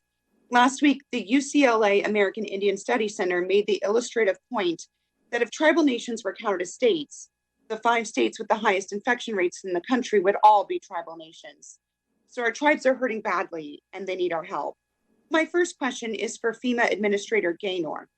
Unlike state and local governments, tribes do not have a tax base to generate revenue. Funding for essential tribal programs comes from the federal government or tribally owned enterprises. As a result of the COVID-19 pandemic, tribes are not generating revenue, which is leading to the closure of vital services. As a result, many tribal governments do not have the funding necessary to pay for emergency protective measures ahead of reimbursement. Yesterday, I and many of my colleagues sent a letter to FEMA requesting advance payments, possibly similar to Section 428 public assistance alternative procedures. Can you work with me to find an alternative pathway for tribal governments on this issue? Yes, ma'am. I can't say I've seen the letter, but I'll be happy to work with you and your staff on a way forward. And again, for context, specifically with the Navajo Nation, a significant amount of effort from all our partners, to include Health and Human Services, Indian Health Service, the state of Arizona, New Mexico, Utah, all in support of the nation. We provided nearly $5 million of direct federal support to the Navajo Nation. And again, you know, with the Indian Health Service has provided an allocation of about $80 million, again, all to help the nation deal with COVID-19. So again, I'd be happy to work with you and your staff on a way forward. Well, thank you. I have a follow-up question for you. Many tribal governments contending with the coronavirus outbreak have not previously worked directly with FEMA. Tribes that elect to seek direct assistance from FEMA must overcome a number of administrative hurdles. These requirements include completing a FEMA tribal agreement, providing proof of an active emergency response plan, and completing a public assistance administrative plan before they can apply for reimbursement. Streamlining this administratively burdensome process would allow tribal governments expedited access to the funding necessary to save lives and protect their public safety. How can FEMA streamline this process for the duration of the pandemic? Yes, ma'am. Again, you know, through our regional administrators across the country, you know, there's a special relationship with the federally recognized tribes and the federal government. They can work through their state if they decide to do that, or they can come directly to us, and we'll do either way. Again, we'll provide technical assistance to any tribe who needs help. And again, I do that through my 10 regions. And again, if there's a specific tribe you're talking about that needs that technical assistance or more, we'd be happy to provide that to them. Well, thank you. We're going to follow up with you because we do have some tribes that do need this direct technical assistance. So I appreciate that. My third question, the Arizona Department of Emergency and Military Affairs has expressed concerns with FEMA's guidance that says that the agency will be the arbiter of duplication decisions between FEMA Category B and other federal funding available to the state. And yet there's been little guidance to address the many areas where overlap in eligibility may exist. Could you explain how this process works in practice? And then my second question would be, when can we expect to see complete written eligibility guidance to address those areas of potential overlap? Yes, ma'am. So no matter COVID-19 or any other natural disaster, we're always worried about, especially if we're competing with another federal agency that may have like jurisdiction or like authority. We always want to make sure that we don't do a clawback because we've duplicated benefits. This COVID-19 has been a little more challenging, mainly because of all the different kinds of COVID-19 supplemental money, CARES Act money. And so we want to work thoughtfully through that to make sure that the appropriate agency owns that problem, and those that are trying to use that money derive the greatest benefit from that money. In some cases, under Stafford Act, it's a 75-25 cost share. Maybe if you used another agency, it's like HHS, maybe it's 100%. So we're working through all those variables, and again, we'll be happy to work through with you and your staff about trying to untangle that so any jurisdiction can maximize the federal benefit when it comes to whether it's Stafford Act or CARES Act. Thank you. Thank you, Mr. Chairman. I yield back. Thanks, Senator Sinema. I've just got one final question, probably for either the Rear Admiral or for the Administrator. We talked a little bit about this earlier, but again, there's going to be a fair amount of complexity of really honing in on how to handle strategic national stockpile moving forward. The question I have is, who is going to be making those decisions, and when will those decisions be made? Senator, I'll start. Those decisions on the national stockpile will work its way through the Unified Coordination Group and up to the White House Task Force.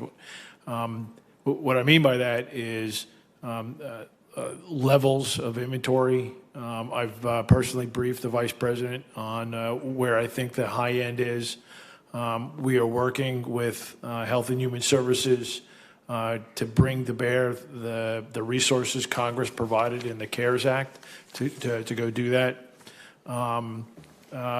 The administration, the president has already agreed with more on the shelf, more items, like so swabs weren't there. The inventory practices of using the commercial marketplace potentially to rotate inventory. So I say, sir, that the decisions have already been made. But as we get down to the actual resources being applied and the numbers, I hold that up through Health and Human Services, the UCG, to the White House Task Force.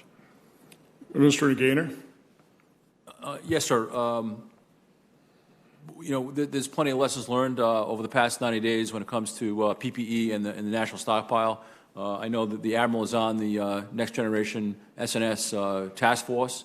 We'll take all those lessons learned and we'll make the best decisions to make sure that we're ready in the short term over the summer and into the fall if there's a second wave.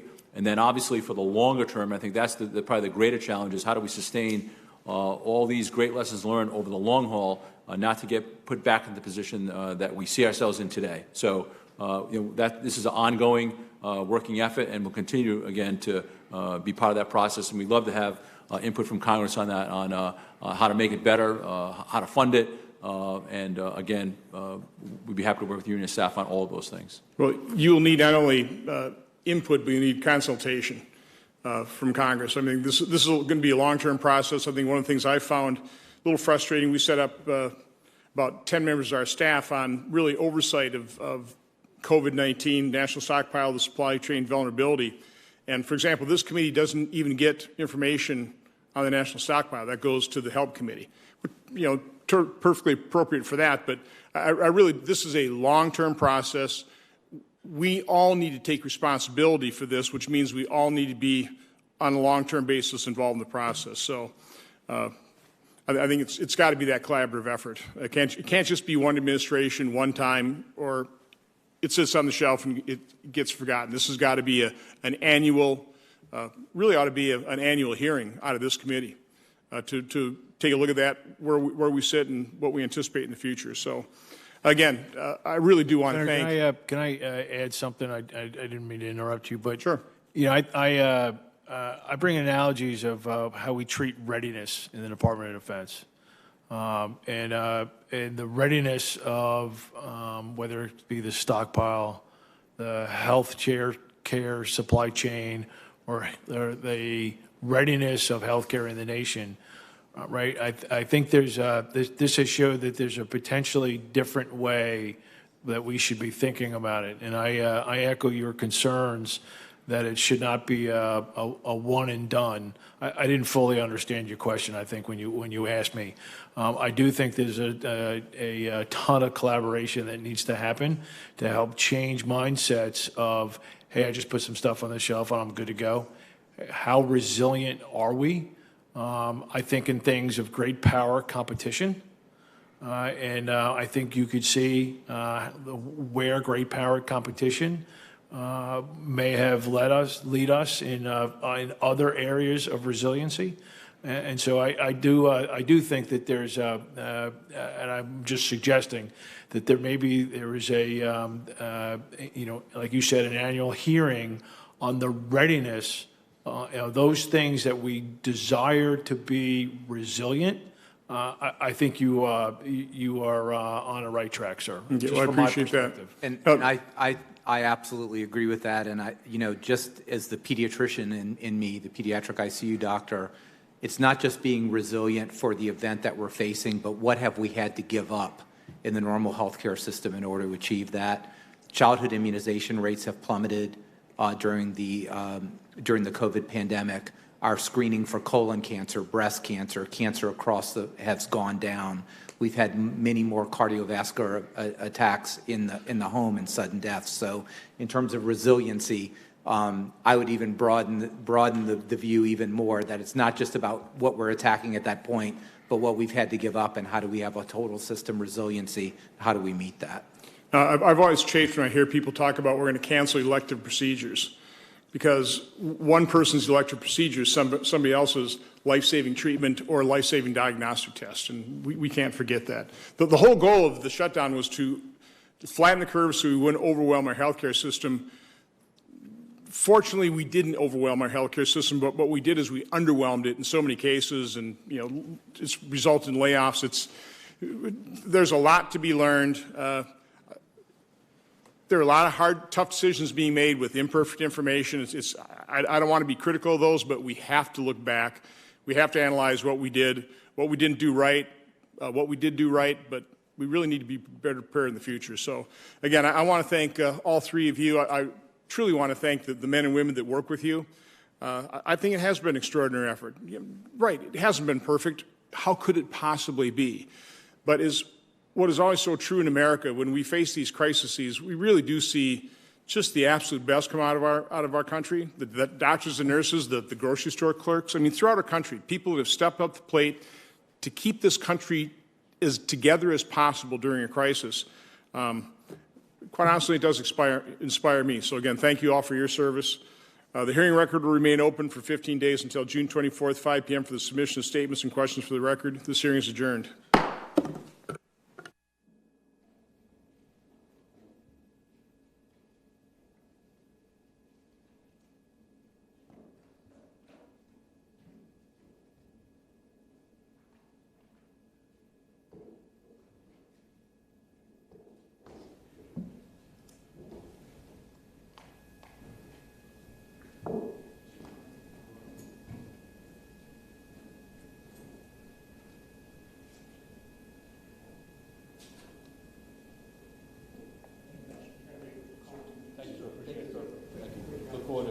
decisions.